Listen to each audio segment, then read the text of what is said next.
Recording শুরু করিনি। তাহলে ঠিক আছে, তাহলে আমরা প্রথমত যেটা পেলাম সেটা হচ্ছে প্রত্যেকটি বাহু সমান, প্রত্যেকটি কোণ সমান ও সমকোণ, তারপর হচ্ছে কর্ণ দুটি সমান অর্থাৎ এসি এবং হচ্ছে বিডি সমান, তারপর হচ্ছে কর্ণ দুটি পরস্পরকে সমদ্বিখণ্ডিত করে, তাহলে এই যে কর্ণ দুটিকে আমরা বলছি কি সমান দুটি খণ্ডে বিভক্ত করবে। তারপর হচ্ছে পরিসীমা সমান হচ্ছে কি বলছিস, পরিসীমা বলছি হচ্ছে 4 ইন্টু এক বাহুর দৈর্ঘ্য, যেহেতু আমার এখানে এক বাহুর দৈর্ঘ্য দেওয়া থাকবে, সো 4 ইন্টু এক বাহুর দৈর্ঘ্য সমান 4 এ আমরা হিসাব করব। আর ক্ষেত্রফল বের করার নিয়ম হচ্ছে, ক্ষেত্রফল বের করার নিয়ম বলছি কি যে বাহু স্কয়ার করে দিব। আর কর্ণের দৈর্ঘ্য বের করতে হলে হবে কি √2 ইন্টু ওই এক বাহু যেটা দৈর্ঘ্য দেওয়া থাকবে সেটা আমরা বের করবো। কর্ণের দৈর্ঘ্য যদি বের করতে হবে, ধরেন আপনার এখানে আছে বলা আছে 5 সেন্টিমিটার, মানে যদি এভাবে বলা থাকে যে একটি চতুর্ভুজে মানে এ বি সি ডি একটি বর্গক্ষেত্রের এক বাহুর দৈর্ঘ্য 5 সেন্টিমিটার, তাহলে তার কর্ণের দৈর্ঘ্য কত? তাহলে আমরা কি করব, এই √2 ইন্টু 5, তার মানে 5√2 হবে আমাদের হিসাবে। ঠিক আছে, তাহলে সেটা এটা কিন্তু কর্ণের দৈর্ঘ্য বের করাটা কিন্তু খুব একটা কিন্তু কঠিন না, শুধু সূত্রটা মাথায় রাখবেন। তারপর হচ্ছে কর্ণের দ্বারা যদি বর্গক্ষেত্র বের করতে বলে, ক্ষেত্রফল বের করতে বলে আমরা হাফ ইন্টু কর্ণের বর্গ করে দিব, অর্থাৎ কর্ণ হচ্ছে কি মানে আমরা কর্ণকে ধরে হচ্ছে ডি দিয়ে। ঠিক আছে, যেহেতু ডি ধরবো তাহলে আমরা ডিএস কে ডিভাইডেড বাই 2 করে দিলে আমাদের বের হয়ে যাবে। ঠিক আছে, তাহলে এই হচ্ছে মোটামুটি বেসিক জিনিস, এখন আমরা সরাসরি অঙ্কে চলে যাই। তাহলে আপনাদের প্রথম অঙ্কটা আমি আপনাদেরকে দেখিয়ে দিই, তারপর আমি যা করার করি। দেখেন আপনাদের প্রথম যে অঙ্ক আছে সেটা হচ্ছে 31 নম্বরে, প্রথম 32 নম্বরে লেখা আছে কোন চতুর্ভুজের কর্ণদ্বয় সমান ও পরস্পর সমকোণে সমদ্বিখণ্ডিত। তাহলে উত্তর কি হবে এখানে, সেটা কিন্তু আপনাদেরকে কিন্তু ওই দিনে দিয়ে দিয়েছিলাম, তো আপনাদের করে ফেলার কথা, আসলে যারা জানেন তাদের করে ফেলার কথা। তাহলে এখানে দেখেন বলছে কি কোন চতুর্ভুজের কর্ণদ্বয় সমান ও পরস্পর সমকোণে দ্বিখণ্ডিত। তাহলে আমরা এখন একটু আগে যেটা বলছি সেটা কি কর্ণদ্বয় হচ্ছে সমান এবং পরস্পর সমকোণে দ্বিখণ্ডিত হয় একটি কি বর্গক্ষেত্রে। ঠিক আছে, বুঝতে পারছেন? আয়তক্ষেত্রে কিন্তু কোনো সমকোণ থাকে না, যদি সমকোণ কথাটা যদি উল্লেখ না থাকতো, যদি আমি এখানে যদি বলে রাখি, যদি এভাবে থাকতো কোন চতুর্ভুজের কর্ণদ্বয় সমান, তাহলে মানে চতুর্ভুজটি কোন ধরনের হবে, তখন আপনারা কিন্তু আয়তক্ষেত্রে বলতে পারতাম, কারণ আয়তক্ষেত্রে কিন্তু কি না সমকোণে কিন্তু দ্বিখণ্ডিত না, না আয়তক্ষেত্রে না, আয়তক্ষেত্র তো আছে। ঠিক আছে, আচ্ছা এটা হচ্ছে হ্যাঁ এটা তো বর্গক্ষেত্র হবে। আচ্ছা তারপর হচ্ছে কি পরের কোয়েশ্চেনে দেখেন, পরে আমি তো বুঝার কথা বলি না এখনো। পরের কোয়েশ্চেন দেখেন, পরের কোয়েশ্চেন হচ্ছে এটা দিয়ে করলে আরেক জ্বালা।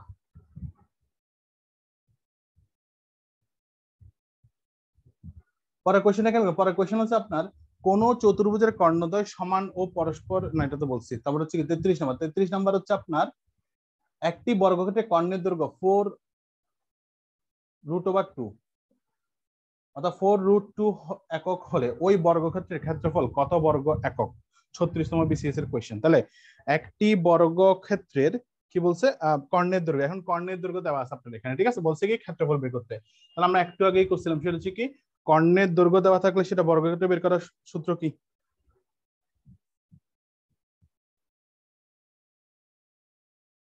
তাহলে কর্ণের দৈর্ঘ্য দেওয়া থাকলে আমরা বর্গক্ষেত্রের ক্ষেত্রফল বের করার সূত্র কি করছিলাম আমরা, সেটা হচ্ছে আমরা ক্ষেত্রফল বের করছিলাম এভাবে, সেটা কি মানে ডি² ডিভাইডেড বাই 2।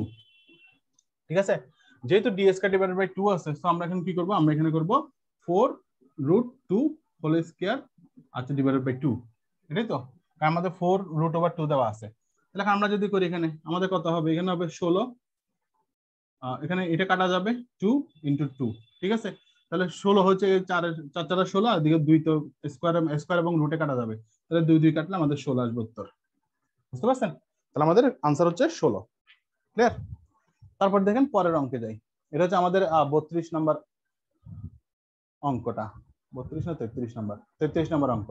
34 নম্বর দেখেন, একটি বর্গক্ষেত্রের এক বাহুর দৈর্ঘ্য x একক হলে এর কর্ণের দৈর্ঘ্য কত একক। তাহলে একটি বর্গক্ষেত্রের কি করছে, একটি বর্গক্ষেত্রের এক বাহুর দৈর্ঘ্য যদি কি হয় x একক হয়, তাহলে তার কর্ণের দৈর্ঘ্য কত। তাহলে আমরা এখন কর্ণের দৈর্ঘ্য বের করবো, এগুলো হচ্ছে সূত্র অনুযায়ী অঙ্কগুলো, একদম সিম্পল জিনিস। তাহলে সূত্র অনুযায়ী অঙ্কগুলো কি কি ছিল দেখেন তো, আমরা কি করছিলাম একটু আগে লেখা, সেটা হচ্ছে যদি কোনো এক বাহুর দৈর্ঘ্য যদি দেওয়া থাকে, তাহলে সেক্ষেত্রে আমরা কি করবো, আমরা কর্ণের দৈর্ঘ্য বের করবো। বের করার সূত্র কি ছিল, তাহলে এটা হচ্ছে কত 34 নম্বর ম্যাবি। তাহলে কর্ণের দৈর্ঘ্য বের করার সূত্র কি লিখছিলাম, আমরা লিখছিলাম হচ্ছে √2a। ঠিক আছে, তাহলে √2a লিখছিলাম, তাহলে আমার এখানে কর্ণের দৈর্ঘ্য দেওয়া আছে কত x, এক্স একক, তাহলে আমরা লিখবো কি x√2। ঠিক আছে, তাহলে আমাদের অপশন আছে কি, এই অঙ্কগুলো কিন্তু ছোট ছোট কিন্তু পরীক্ষায় আসে। তারপর খেয়াল করেন, আমরা যদি এখন যদি হিসাব করি তাহলে আমাদের কত নম্বর 34, হ্যাঁ তাহলে আমাদের কত হবে এখানে x√2, অর্থাৎ হচ্ছে আমাদের ডি নাম্বারটা উত্তর। ঠিক আছে, এখানে আমাদের উত্তর আসবে ডি নাম্বার। ক্লিয়ার?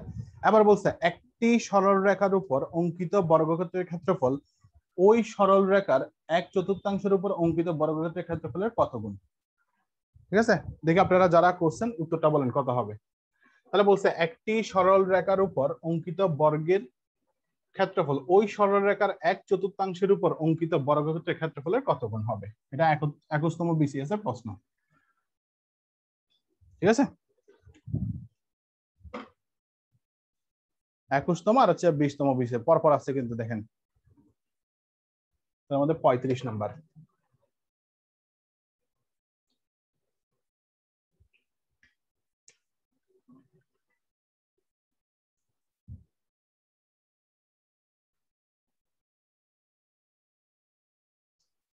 ঠিক আছে, তাহলে এবার আমরা আসি অঙ্কটা দেখি। অঙ্কটা হচ্ছে আমাদের, আপনারা করেন না আশা করি। 35 নম্বর খেয়াল করেন, 35 নম্বর বলছে কি একটি সরলরেখার উপর অঙ্কিত বর্গের ক্ষেত্রফল ওই সরলরেখার 1/4 উপর অঙ্কিত বর্গক্ষেত্রের ক্ষেত্রফল কত। আমাদের অপশন কত ছিল, আমাদের অপশন ছিল 16, তারপর ছিল মেবি 4, হ্যাঁ 16, 4, তারপর হচ্ছে 8, তারপর হচ্ছে 2। দেখি আমরা, তাহলে আমাদের বলছে কি একটি সরলরেখার উপর, মানে কি করতে বলছে, সরলরেখার যে উপর অঙ্কিত বর্গক্ষেত্রের ওই সরলরেখার কি, ওই সরলরেখার প্রশ্নটা কই, হ্যাঁ সরলরেখার 1/4 উপর অঙ্কিত বর্গক্ষেত্রের কি ক্ষেত্রফল কত গুণ। তাহলে আমরা যে একটা সরলরেখা যদি আঁকলাম এখানে ধরেন, এখন এই সরলরেখা আমাকে মান তো দেওয়া নেই, আমাকে ধরতে হবে কি, তাহলে আমাকে প্রথমে ধরতে হবে যে কি, যে সরল রেখার দৈর্ঘ্য।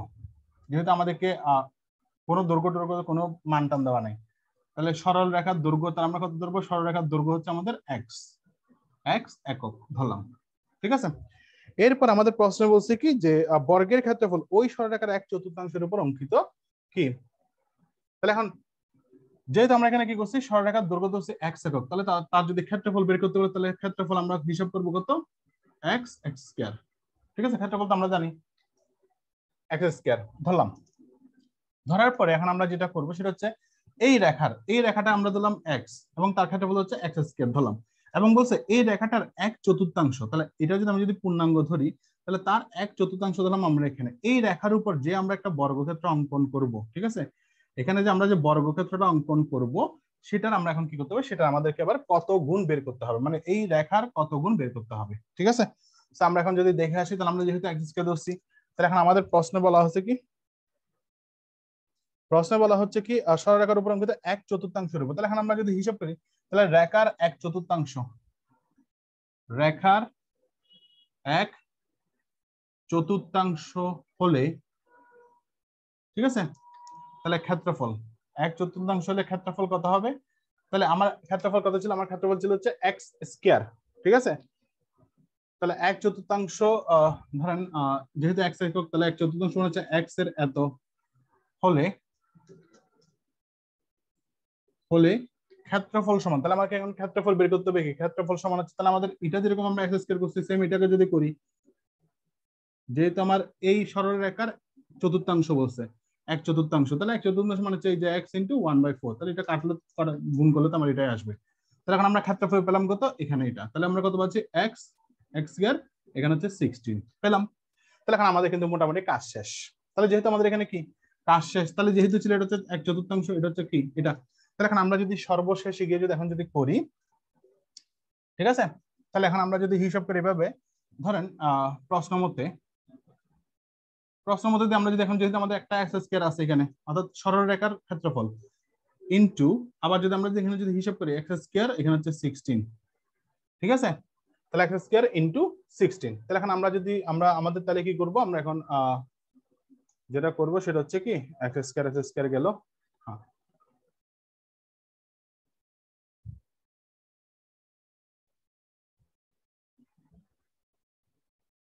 এক্স স্কয়ার,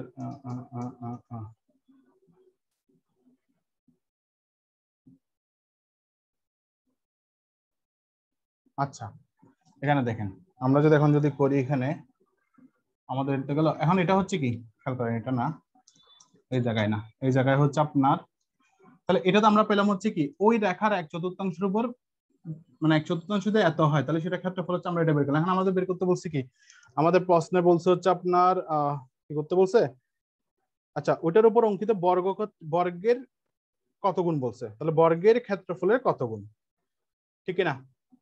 তাহলে এখন এটা গেল।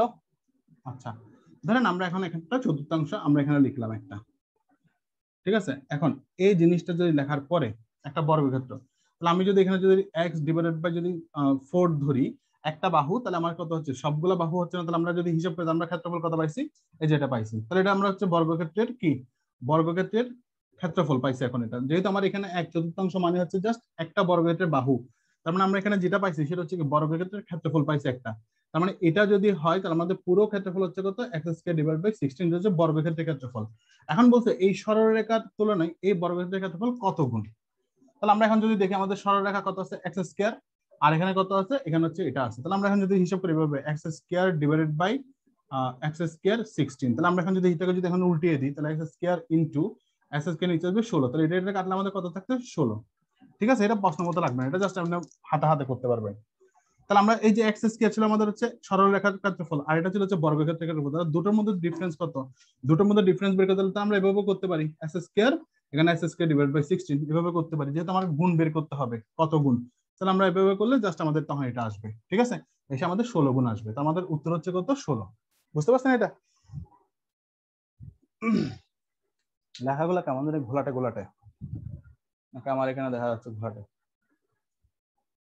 তাহলে আমাদের এখানে আসবে কত, আমাদের এখানে আসবে 16 গুণ। এটা কিন্তু এটা এটা আমার প্রশ্ন একটু ভুল হয়েছে, ভুলটা হচ্ছে এরকম যে এটা আছে 21তম বিসিএস এর কোশ্চেন আছে এটা, কিন্তু 20তম বিসিএস এর কোশ্চেন কিন্তু এটা ছিল না, 20তম বিসিএস এর কোশ্চেন ছিল হচ্ছে অর্ধেক, মানে অর্ধেক করতে বলছে, ঠিক আছে, অর্ধেক করতে বলে তখন আনসার আসবে 4 আপনাদের, অর্থাৎ 4 গুণ অর্ধেকের উপর অঙ্কিত।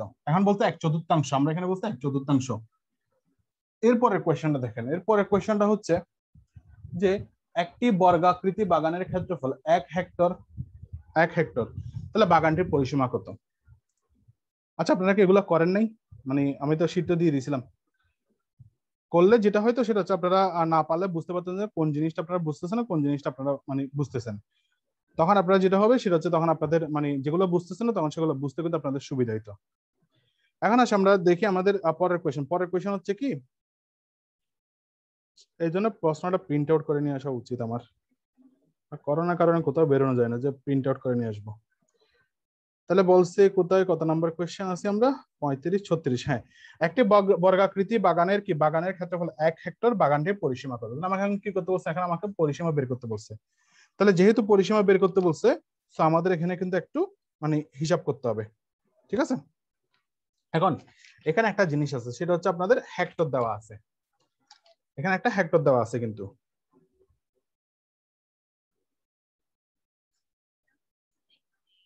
দেখেন,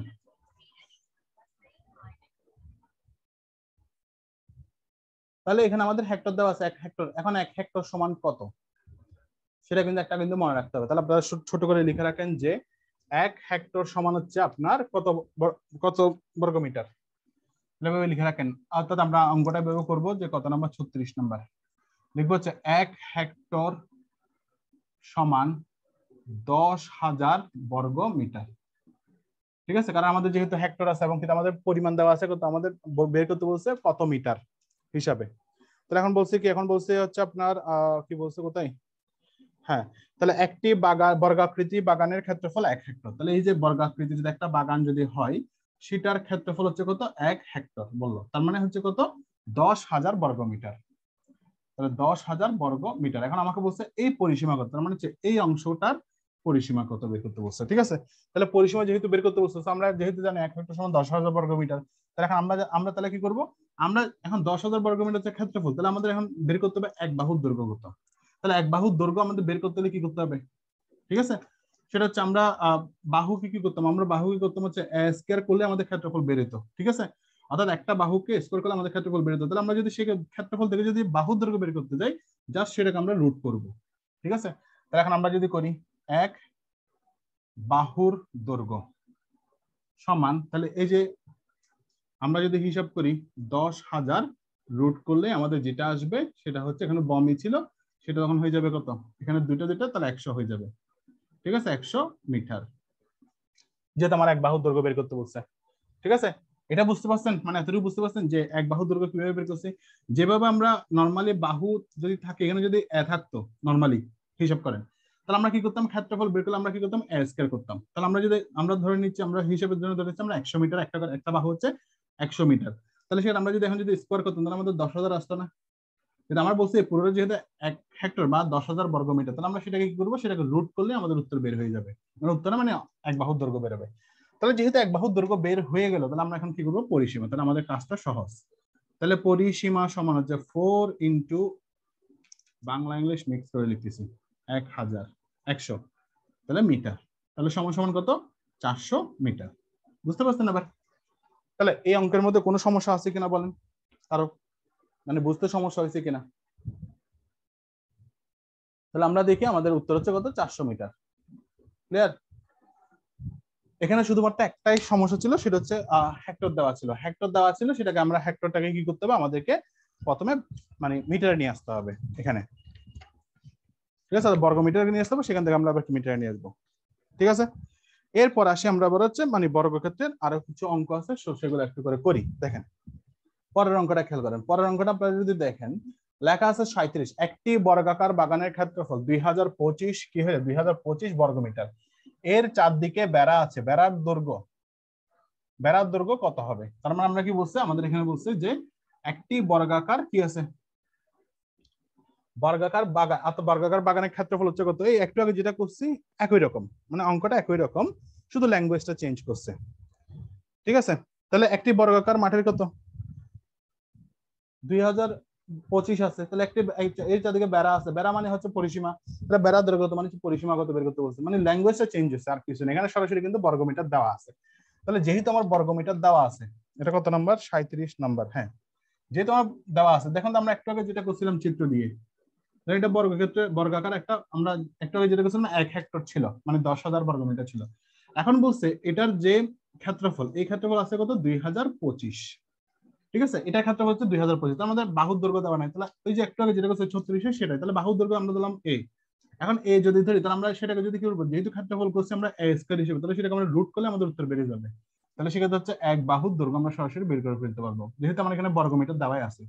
তাহলে এক বাহুর দৈর্ঘ্য সমান 2025, তাহলে সেটাকে আমরা যদি এখন যদি রুট করি, তাহলে রুট করলে কত বের হবে?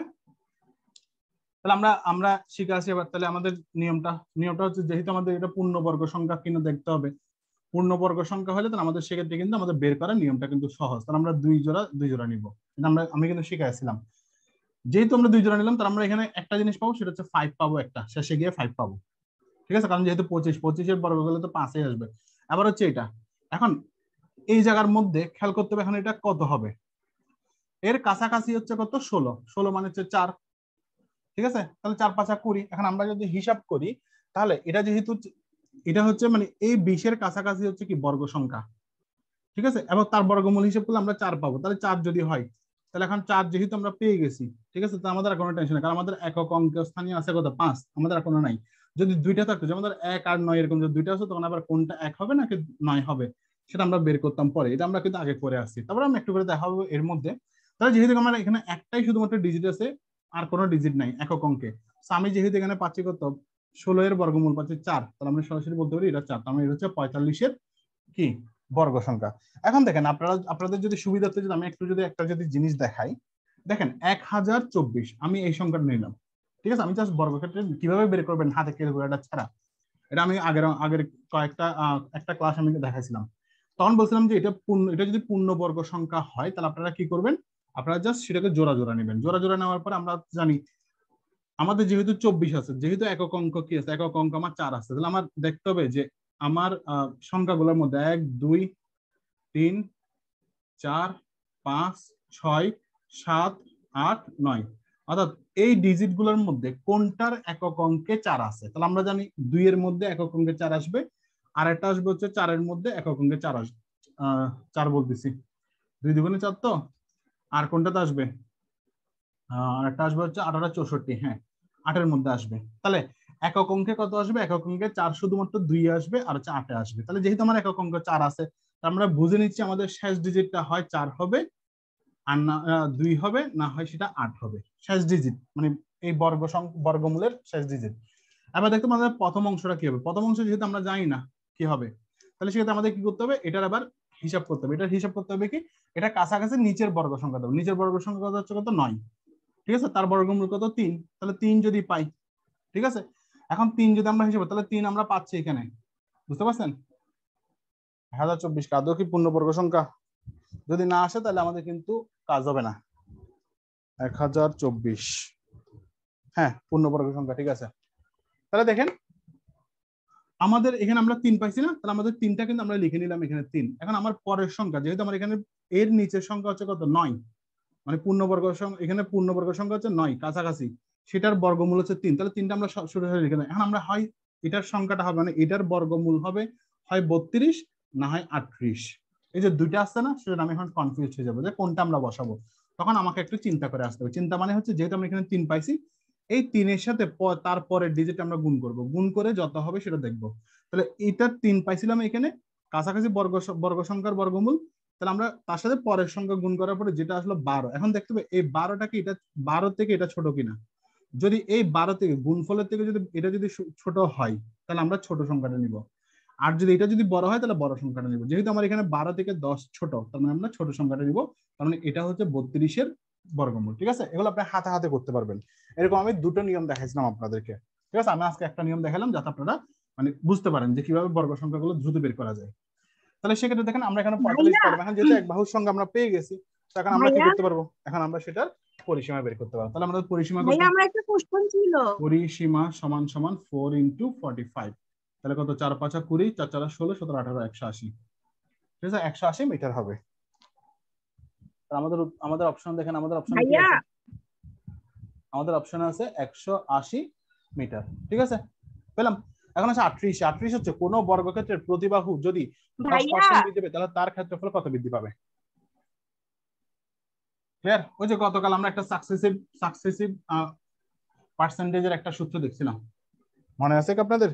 সেটা লিখছিলাম এরকম, plus minus p plus minus q plus minus p into q divided by 100। এই ব্যাপারটা সূত্র লিখছিলাম যদি কি হয় আমাদের জন্য। তাহলে এখানে দেখেন বর্গক্ষেত্রের প্রতিবাহু যদি 10% বৃদ্ধি পায় তাহলে তার ক্ষেত্রফল কত বৃদ্ধি পাবে? পরেরটা হচ্ছে 50% আছে। তাহলে দেখেন আমরা যেহেতু 10% আছে, তাহলে আমরা 10% বৃদ্ধি পাইছে, তাহলে দেখেন প্রতি বাহু বলছে, তার মানে আমরা যদি দেখেন বর্গক্ষেত্র হিসাব করি, তাহলে বর্গক্ষেত্র যেহেতু এক বাহুর হিসাব করা হয়, সবগুলো সমান, এটা যদি 10% যদি একটা বাহু 10% বাড়ে, তাহলে প্রত্যেকটা বাহু কিন্তু আপনাকে 10% করে বাড়াইতে হবে, নাহলে কিন্তু বর্গক্ষেত্র হবে না। তার মানে প্রত্যেকটা বাহু আপনাকে কিন্তু 10% করে বাড়াইতে হবে। তাহলে সেটা আমরা এখন সাকসেসিভ ভ্যালু যদি করি, তাহলে আমরা এখন যেটা করবো সেটা হচ্ছে কি, আমরা এখন যেটা করবো সেটা হচ্ছে, যেহেতু আমার দুই পাশে মানে এদিকেও বাড়াইলে এদিকেও বাড়াইতে হবে, দৈর্ঘ্য প্রস্থ দুটোতে বাড়াইতে হবে। সো আমার এবার করবো কি, প্লাস 10, মানে এটা হচ্ছে কত আপনার, কত নাম্বার? 38 নাম্বার, 38। তাহলে 10 প্লাস এখানে হচ্ছে 10, এখানে যেহেতু প্লাস প্লাসে প্লাস, সো প্লাস দিব। এখানে 10 × 10 = 100 ডিভাইড বাই 100। তাহলে এখানে 0 0 গুলো কাটিয়ে দিলে আমার এখানে কত থাকবে? 1 থাকবে। এই জায়গাটা অনেকে কিন্তু ভুল করে। তাহলে এখানে কত? এখানে হচ্ছে 20 পাবো, প্লাস এখানে 1 পাবো। এই একটা কিন্তু অনেকে কিন্তু কাউন্ট করে না, মাথা রাখেন। যেহেতু প্লাস চিহ্ন ধরছে, একটাও কাউন্ট করতে হবে, তার মানে হচ্ছে 21%। আমাদের বৃদ্ধি পাবে কত? আমাদের বৃদ্ধি পাবে হচ্ছে 21% বৃদ্ধি পাবে। ঠিক আছে, এই অঙ্কগুলো কিন্তু সহজ আছে। তাহলে আমাদের এখানে কত? 21%। পরে দেখেন 50% বৃদ্ধি, একই অঙ্ক। তাহলে 50% যেহেতু বাড়বে আমার, তার মানে এখানে কি আমাদের এখানে তাহলে এক পাশে যদি একটা বাহু যদি 50 বাড়ে, তাহলে সব দিকে কিন্তু 50 করে বাড়বে। তাহলে সেম ভাবে আমরা আগের নিয়ম করে ফেলি, তাহলে হচ্ছে 39 নাম্বার। তাহলে হবে কত? 50% যেহেতু বাড়ছে, তো দুই জায়গায় কিন্তু 50% বাড়াইতে হবে। তার মানে এখানে 50 বাড়লে আপনার এখানেও 50% বাড়বে। ঠিক আছে, একটু হোল্ড করেন, আমার একটা ইম্পর্টেন্ট কল আছে তো আমি। আচ্ছা দেখেন, তাহলে আমরা যদি এখন যদি বলি যে সেটা হচ্ছে কি, এই যে 50%, যেহেতু আমার এখানে 50% বাড়াবো, এখানে আমার 50% বাড়াইতে হবে। তার মানে এমন 50% যদি, তাহলে যেহেতু প্লাসে প্লাসে প্লাস, এই যে মানে ঘাম লাগার কারণে আর মানে কাজ হচ্ছে না। তাহলে 50-50 যেহেতু হবে তাহলে আমার এখানে কত হবে 50 × 50 ডিভাইডেড বাই 100। তাহলে এখানে কাটলে কত আমার শেষ, তাহলে এখানে 5 5 25 থাকবে। তাহলে এখানে কত, এখানে আছে 100 প্লাস এখানে আছে 25 সমান সমান কত 125%। ঠিক আছে, খুব দ্রুত কিন্তু আনসার গুলো বের করতে পারবেন। তাহলে আমাদের 39 কত, আমাদের 39 হচ্ছে আপনার তাহলে 100 কোথায় আছে এটা 125%। ঠিক আছে, 40 দেখেন 40 হচ্ছে একটি বর্গক্ষেত্রের এক বাহুর দৈর্ঘ্য 8 ফুট হলে ওই বর্গক্ষেত্রের কর্ণের উপর অঙ্কিত বর্গক্ষেত্রের ক্ষেত্রফল কত মিটার। এটা প্রায় হচ্ছে আপনাদের ওই যে 9-10 এর বইতে দেখবেন একটা কি আছে, একটা উপপাদ্য আছে, ওই উপপাদ্য টাইপের অঙ্কটা এটা। ঠিক আছে, আমার এই প্রশ্ন জ্বালাই তো সমস্যা, প্রশ্নটা বারবার কেটে যায়। তাহলে আমাদের গেল, আমাদের এখন অঙ্কটা হচ্ছে কি, আমাদের এখন বলছে কি প্রতিবাহুর দৈর্ঘ্যটা আমরা বের করছি। এখন বলছে বর্গক্ষেত্রে যদি একটি বর্গক্ষেত্রের এক বাহুর দৈর্ঘ্য 8 ফুট হলে তাহলে ওই বর্গক্ষেত্রের কর্ণের দৈর্ঘ্য কত হবে। আমার কাছে কিন্তু হেডফোন নাই, তো আপনারা কেউ কিন্তু কথা বললে আমি শুনতে পারবো না। আপনাদের এখানে কারো কারো মেবি সাউন্ড চালু আছে।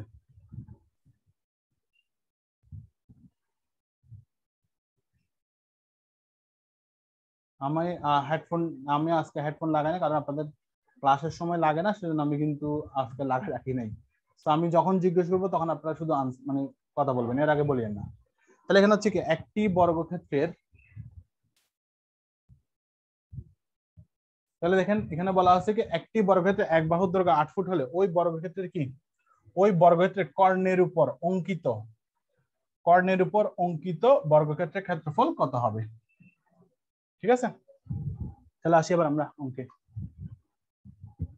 তাহলে প্রশ্ন বলছে কি যে একটি বর্গক্ষেত্রে এক বাহুর দৈর্ঘ্য 8 ফুট হয়, তাহলে আমরা ধরলাম এক বাহুর দৈর্ঘ্য হচ্ছে 8 ফুট, ধরলাম এখানে 8 ফুট করে আছে। ঠিক আছে, এখন বলছে যে ওই বর্গক্ষেত্রের কর্ণের উপর অঙ্কিত, তাহলে এই যে এটা যদি আমরা একটা যদি কর্ণ হিসাব করি, তাহলে এই কর্ণের উপর যে অঙ্কিত বর্গক্ষেত্রটা আপনার তৈরি হবে সেটার কত বলছে।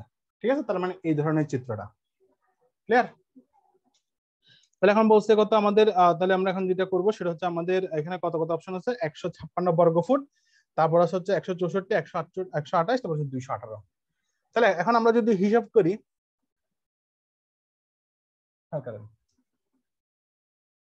বলছে কত 8 ফুট না। তাহলে এখন আমাদের এখানে দেখেন, আমাদের এখানে কিন্তু দুটো জিনিস আছে, দুটাও কিন্তু বর্গক্ষেত্র আছে এবং দুটো বর্গক্ষেত্রে কিন্তু কর্ণ আছে। ঠিক আছে, তাহলে সেক্ষেত্রে এখন আমরা যদি হিসাব করি এখন যেটা, সেটা হচ্ছে 40।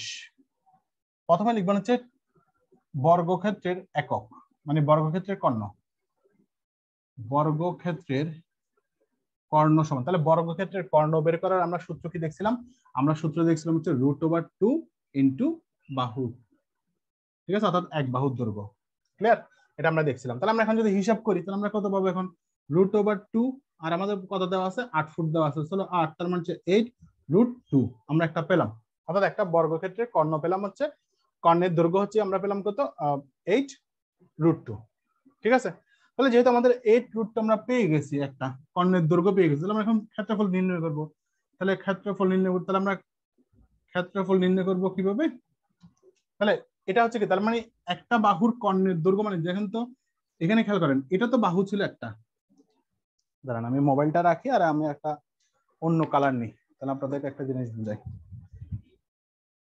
এই বাহুটা আমি আপনাদের এখানে মুছে দিই, খেয়াল করেন আমি একটা এখানে চতুর্ভুজ আঁকলাম, এখানে আমি ছোট করে একটা চতুর্ভুজ বর্গক্ষেত্র আঁকলাম, এখন এখানে তো বাহু দেওয়া আছে একটা।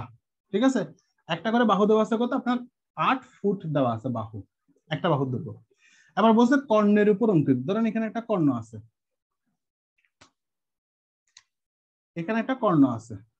ঠিক আছে, এখন এই কর্ণের দৈর্ঘ্য আমরা বের করছি কত 8√2। এখন বলছে, আমার প্রশ্ন বলছে এই কর্ণের উপর বর্গিত মানে বর্ণিত আরেকটা বর্গক্ষেত্র যদি আমরা যদি অঙ্কন করি তাহলে সেটা ক্ষেত্রফল কত হবে, বুঝতে পারছেন। তাহলে এটা যদি এখন আমরা বের করছি কত, এটা বের করছি 8√2 আমরা বের করছি। তাহলে এটা যেহেতু কর্ণের দৈর্ঘ্য 8√2, তাহলে এই যে কর্ণের পরিমাণ নিয়ে আমরা একটা বর্গক্ষেত্র অঙ্কন করছি না, তাহলে যেহেতু তার মানে এটা একটা বাহু হয়েছে না, বর্গক্ষেত্রের বাহু হয়েছে না, তার মানে এটা যদি 8√2 হয় তার মানে সবগুলোতে আমার কত হবে 8√2 করে আসবে না, আমাদের সব জায়গায় 8√2 আসবে না, বর্গক্ষেত্র, তাহলে আমাদের এখন যদি এই বর্গক্ষেত্রের যে ক্ষেত্রফল যে আমরা বের করতে হয়, তাহলে আমরা যেহেতু এক বাহু, এখানে এক বাহু পেয়ে গেছি, কত কর্ণ দৈর্ঘ্যটা হচ্ছে এই বর্গক্ষেত্রের এক বাহু, তাহলে আমরা যদি বলি 8√2 হোল স্কয়ার, তাহলে এবার দেখেন আমাদের কত আসবে উত্তর। তাহলে আমাদের উত্তর কত আসবে, যেহেতু এখানে 8 আছে তাহলে 8 8 64, তাহলে 64 ইনটু এখানে স্কয়ারে আর রুটে কাটাকাটি গেলে তার মানে 128 বর্গ মিটার আমাদের উত্তর আসবে। বুঝতে পারছেন? এবার এখানে মেইন টুইস্ট হচ্ছে এই যে কর্ণটার দৈর্ঘ্যটা বের করাটা কিন্তু আপনাকে মানে বের করতে হবে। ক্লিয়ার? তাহলে আমরা এখন বের করে ফেলছি, তো আমাদের ক্ষেত্রফল বের গেছে, সেটা হচ্ছে 128 বর্গ মিটার হবে। তাহলে আপনাদের দেখি এবার কোশ্চেনটা কি আছে, খেয়াল করেন। কোশ্চেন হচ্ছে কি, তাহলে এই যে 128 বর্গ মিটার, তাহলে ওই বর্গক্ষেত্রের কর্ণের উপর অঙ্কিত বর্গক্ষেত্রের ক্ষেত্রফল কত? বুঝতে পারছেন? তাহলে কর্ণের উপরে আমরা বর্গক্ষেত্র যেটা আঁকছিলাম লাল কালিতে, সেটার ক্ষেত্রফল বের করতে বলছে, এখানে আর কিছুই না। এরপরের কোশ্চেনটা দেখেন, পরের কোশ্চেনটা বলা আছে কি, একটি বর্গক্ষেত্রের কর্ণের দৈর্ঘ্য 6 ফুট হলে বর্গক্ষেত্রের ক্ষেত্রফল কত? এখন এই জিনিসগুলো কিন্তু আপনারা খুব দ্রুত পারবেন। দেখেন তো, বর্গক্ষেত্রের কর্ণের দৈর্ঘ্য আছে, তাহলে কর্ণের দৈর্ঘ্য দেওয়া থাকলে তার ক্ষেত্রফল বের করার নিয়ম কি দেখছিলাম আমরা?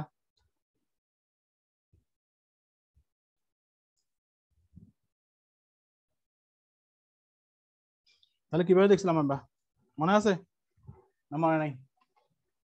তাহলে একটি বর্গক্ষেত্রের কর্ণের দৈর্ঘ্য দেওয়া আছে, তার বর্গক্ষেত্রের ক্ষেত্রফল বের করতে হবে। তাহলে এখন আমরা সূত্রটা এভাবে শিখছিলাম কিনা, কর্ণের দৈর্ঘ্য দেওয়া থাকলে তার ক্ষেত্রফল বের করার নিয়ম কি ছিল জানি? আমরা বলছিলাম না, ডি স্কয়ার ডিভাইডেড বাই 4। তাহলে এখানে কত ছিল, 4 না 2 ছিল। এখানে কর্ণের দৈর্ঘ্য দেওয়া ছিল কত, 41। কর্ণের দৈর্ঘ্য দেওয়া ছিল 6। তাহলে এখন আমরা যদি 6 করি, 6x স্কয়ার সমান 2, তাহলে এখানে আমরা কত হবে, 36 ডিভাইডেড বাই 2 সমান সমান 18। তাহলে একদম মুখোমুখি বের হয়ে যাবে। তাহলে আমাদের কত বের হবে, আমাদের এখানে বের হবে যেটা, সেটা হচ্ছে কি, ক্ষেত্রফল বের হবে হচ্ছে আপনার 18 বর্গ ফুট।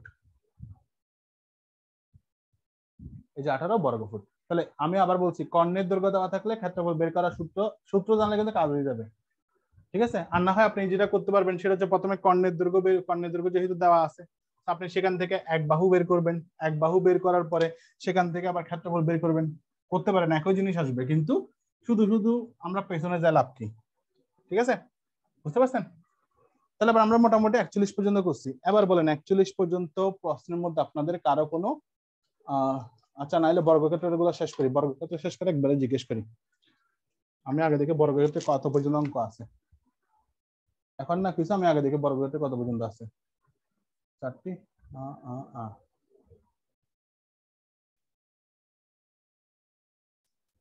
তাহলে 41 গেল না? হ্যাঁ, আর নাই, এতটুকু পর্যন্তই আছে, মানে বর্গক্ষেত্র। এরপরে রম্বস শুরু হবে। সো এখন আমাকে বলেন যে আপনাদের এখানের মধ্যে মানে এতটুকু পর্যন্ত 41 পর্যন্ত কার কোন কোন কোন জায়গায় সমস্যা আছে, কারো কোনো জায়গায় সমস্যা আছে কিনা, জাস্ট আমাকে জিনিসটা বলেন।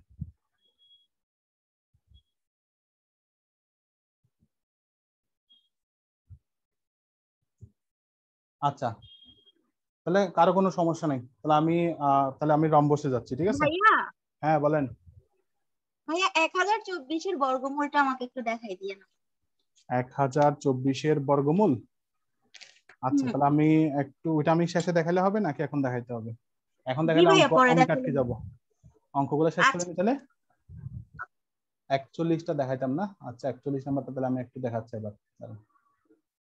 তাহলে আমি আর কথাবার্তা বলিয়েন না, তো আমি 41 নাম্বারটা একটু দেখিয়ে দিই। 41 নাম্বার বলছে কি, যে বর্গক্ষেত্রে কর্ণের দৈর্ঘ্য। দেখেন, আমরা শুরুতে করছিলাম, আমরা কিছু সূত্র লিখছিলাম, সেই সূত্রটা লিখছিলাম হচ্ছে এরকম, যে যদি কর্ণের দৈর্ঘ্য যদি দেওয়া থাকে তাহলে ক্ষেত্রফল বের করার সূত্র, তাহলে কর্ণের দৈর্ঘ্য দেওয়া থাকলে ক্ষেত্রফল বের করার সূত্র হচ্ছে, দৈর্ঘ্য দেওয়া থাকলে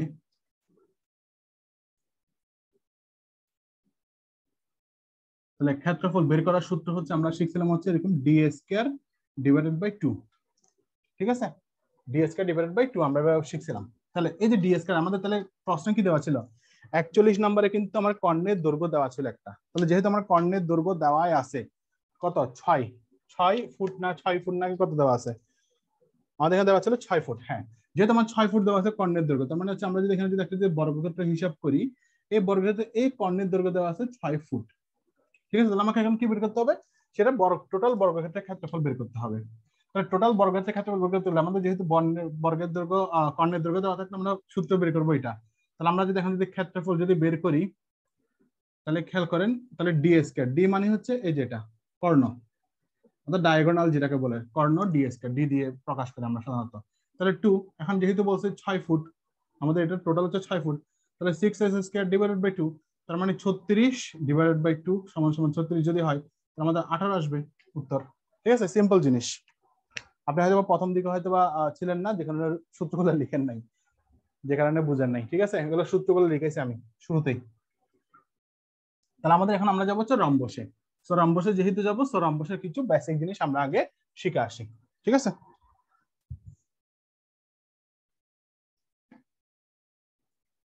দেখেন রম্বসের যে বেসিক জিনিসগুলো আছে সেটা যদি লিখে নেন, তাহলে ওগুলো লিখলে আমার যেটা হবে আপনারা বুঝতে পারবেন আর আমারও বুঝতে সুবিধা হবে। রম্বস মানে কি? রম্বস মানে হচ্ছে আমরা জানি এই ধরনের, মানে চারটা বাহু সমান থাকে কিন্তু বর্গক্ষেত্র না, আর কোনোটাই সমকোণ না। এটা হচ্ছে রম্বসটা হচ্ছে একটু বাঁকা করে, বর্গক্ষেত্রকে যা একটু মানে বর্গক্ষেত্র দিকে এদিক দিয়ে উপর দিয়ে ঠেলা দেওয়ার কারণে যেটা হয় সেটা হচ্ছে উপর দিয়ে একটু কি হয়ে যায়, হেলানো হয়ে যায়। শেষ। এবার আসেন রম্বস। রম্বসের বেসিক জিনিসগুলো আগে যদি আমরা যদি শিখে আসি তাহলে আমরা অঙ্কগুলো কত সহজে হয় সেটা কিন্তু আমরা অবশ্যই লিখছি। তাহলে এদের 1 নাম্বার হচ্ছে প্রতিটি বাহু সমান, প্রতিটি বাহু সমান। ঠিক আছে, 2 নাম্বার হচ্ছে 2 নাম্বার লিখবেন হচ্ছে প্রতিটি বাহু সমান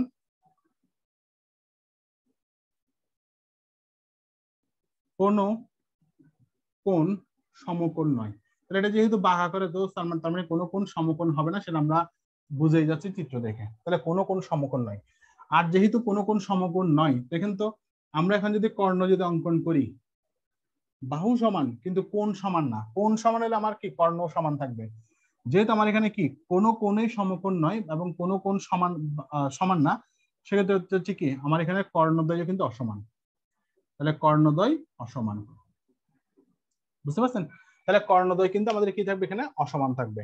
তার মানে কোনো কোণেই সমকোণ নয় আর হচ্ছে কর্ণদ্বয় অসমান। এরপরে যেগুলো লিখবো সেগুলো হচ্ছে আমরা জাস্ট এখন মানে সূত্র সূত্র লিখবো অবশ্যই। দেখেন এই বাহু আর এই বাহু দুটো সমান, আবার এই বাহু আর এই বাহু সবগুলোই সমান। তাহলে আবার আমরা আসি, যেহেতু 4টা বাহু সমান বলছি, 4 নাম্বার এটা আমরা আর লিখতেছি না। ঠিক আছে, আমরা এখানে আর লিখতেছি না। এখানেও কিন্তু কি করবে, এখানেও কিন্তু কোণ, যেমন আমি এখন যদি এখানে একটা যদি কোণ আঁকি অঙ্কন করি, তাহলে এখানে যে কোণটা আসবে, এখানে একটা যদি আমরা কর্ণ নিচ্ছি না, তাহলে আমরা সাধারণ বাহু যদি এভাবে নিই, সেটাও কিন্তু কি করবে, একে সমান দ্বিখণ্ডে কিন্তু বিভক্ত করবে। অর্থাৎ আমরা এখন যদি এখানে যে রম্বস আবার যদি অঙ্কন করি আর কি, হ্যাঁ, তাহলে কি করবে সে সে তখন কিন্তু এটাকে সমান দ্বিখণ্ডে, সমান কি সমদ্বিখণ্ডে কিন্তু বিভক্ত করবে। তাহলে হচ্ছে কর্ণদ্বয়, কর্ণদ্বয় সম দ্বিখণ্ডিত হয়। তার মানে এখানে যেটা বোঝাচ্ছে সেটা হচ্ছে কোণকে তো না, কোণ এখানে ভুল বলছি, এখানে কোণ না, এই যে এই কর্ণদ্বয় যেটা আছে তারা যে ছেদ করবে সেই ছেদের মধ্যে এখানে ছেদবিন্দু যেটা আছে ও, তাহলে এখান থেকে এখানে যে যতটুকু মান হবে এর পাশে পাশে দুটা, অর্থাৎ কর্ণগুলো সবসময় কি হবে, দুটা কর্ণ যদি ছেদ করে তাহলে তারা সবসময় সমদ্বিখণ্ডক তৈরি করবে। ঠিক আছে, এরপর আমরা লিখবো হচ্ছে আবার পরিসীমা।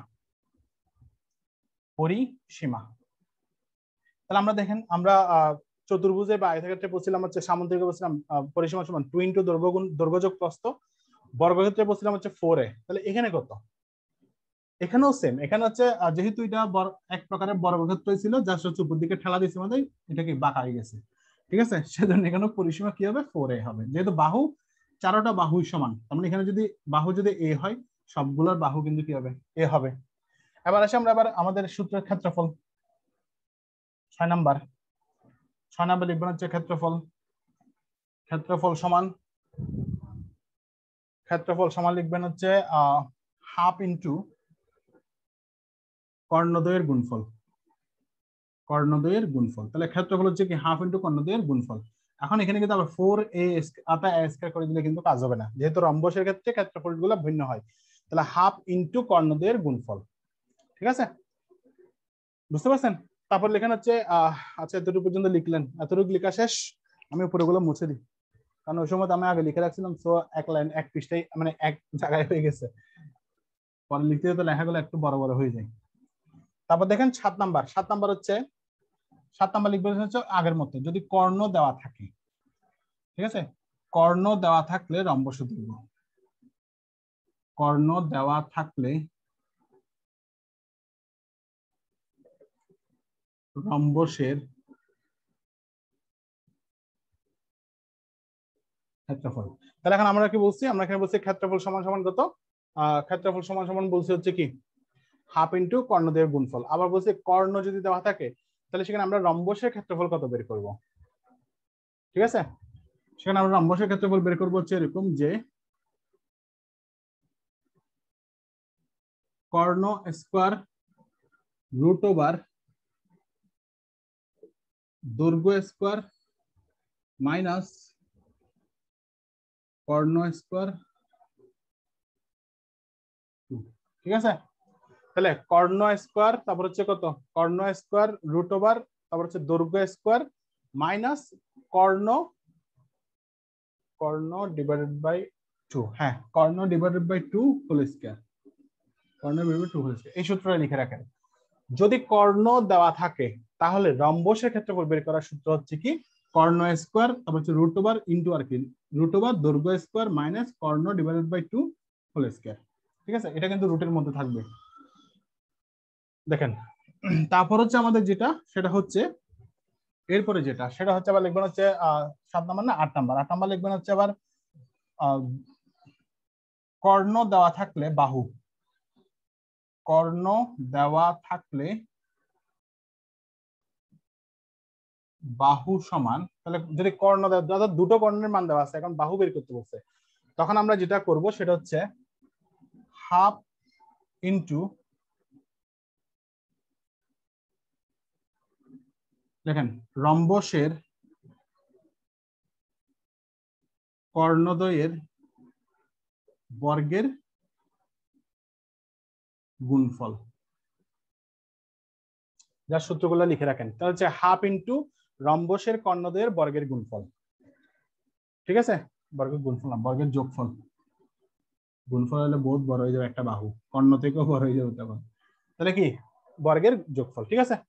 তাহলে আমাদের মোটামুটি এখানের মধ্যে শেষ, আমাদের আর কোনো কিছু লাগবে না। তাহলে আসে এবার আমরা আমাদের সেই সূত্রে যাই, ঠিক আছে। আচ্ছা আর কি সূত্র আছে কোনো বাকি, কর্ণের বাহু অর্থাৎ কর্ণ দেওয়া থাকলে বাহু বের করার সূত্র লিখলাম।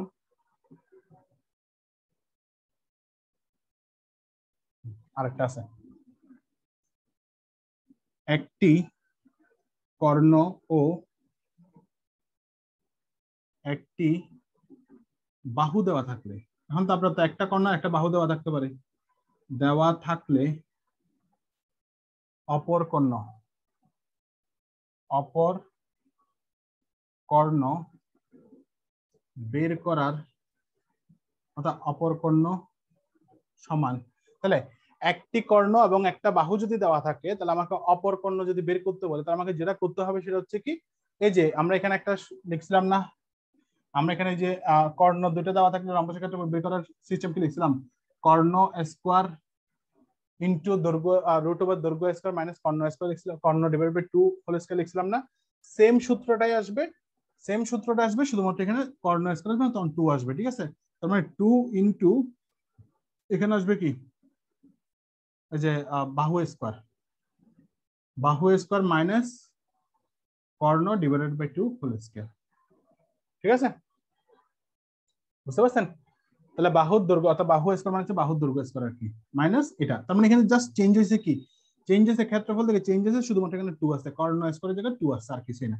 আর এখানে দৈর্ঘ্যটা আগের মতোই আছে, কর্ণ এগুলো সব আগের মতোই আছে, বুঝতে পারছেন। তাহলে আমাদের মোটামুটি সূত্র শেষ, সেখানে আমরা অঙ্কে চলে যেতে পারবো। যদি এখানে এতগুলো সূত্র আমাদের খুব একটা আসে না, তারপরে লিখে দিলাম। রম্বস থেকে কিন্তু খুব একটা কিন্তু আসে না, বর্গক্ষেত্র আয়তক্ষেত্র থেকে বেশি আসে। তাহলে আবার আসেন আমরা যদি যাই আস্তে ধীরে, চারটি বাহু সমান অর্থাৎ চারটি সমান বাহু দ্বারা সীমাবদ্ধ একটি ক্ষেত্র যার একটি কোনো সমকোণ নয়, এরূপ চিত্রকে বলা হয় কি, এটা হচ্ছে 12তম বিসিএস এ। তাহলে চারটি কি বলছে, চারটি সমান বাহু দ্বারা সীমাবদ্ধ একটি ক্ষেত্র যার একটি কোনো সমকোণ নেই। তাহলে আমরা একটু আগে দেখছি কার একটি কোনো সমকোণ থাকে না, সেটা হচ্ছে রম্বসের একটি কোনো কিন্তু কি থাকে না, সমকোণ থাকে না, বুঝতে পারছেন, ক্লিয়ার। আচ্ছা তাহলে এখানে কি হবে, এখানে হচ্ছে রম্বস হবে উত্তর, যেহেতু রম্বসের কোনো কোণে কি না সমকোণ নয়।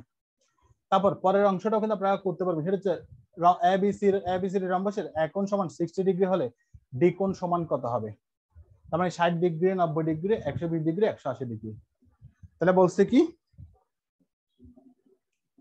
43, তাহলে 43 বলছে কি এ বি সি ডি রম্বসের এ কোণ সমান 60 ডিগ্রি, এ কোণ সমান 60 ডিগ্রি, আর হচ্ছে কি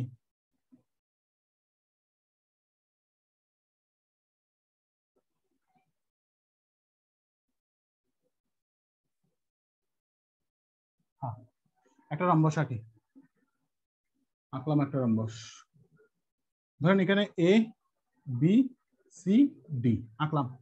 তাহলে আমরা বলছি কি এই কোণ সমান যদি কত হয় 60 ডিগ্রি হয়, তাহলে ডি কোণ সমান কত বলছে এখানে না, এই ডি কোণ সমান কত বলছে। আমাদের অপশন আছে কত, আমাদের অপশন আছে হচ্ছে 60, তারপর হচ্ছে 90, 120, তারপর হচ্ছে কত 180। তাহলে এই ডি কোণ সমান কত, ক্লিয়ার? তাহলে আমরা গতকাল সামন্তরিকের ক্ষেত্রে পড়েছিলাম গত ক্লাসে যে তার বিপরীত কোণ সবসময় কি হয়, সমান হয়। তাহলে এটা যদি কি হয়, এটা যদি 60 হয় তাহলে এটা হবে 60, আমরা পাইলাম। তা আমাদের সি ডিগ্রি না, আমাকে সি কোণ, আমাকে ডি কোণ বের করতে বলছে। তাহলে ডি কোণ হিসাব করেন তো। এখন আমরা যদি ডি কোণ যদি দেখি এখানে, তাহলে এই দুটো কোণ যেহেতু এটা 60 চলে আসছে, ঠিক আছে, তাহলে আমরা এখন কি করব, আমরা এখন যেটা করবো সেটা হচ্ছে তাহলে 120, ঠিক আছে 120 যেহেতু আছে আমাদের পুরো সমস্যা, তাহলে এখানে কত হবে, পাশাপাশি কোণগুলো কত করতে হয়, পাশাপাশি কোণগুলো 180 ডিগ্রি মিলাতে হয়, ঠিক কিনা?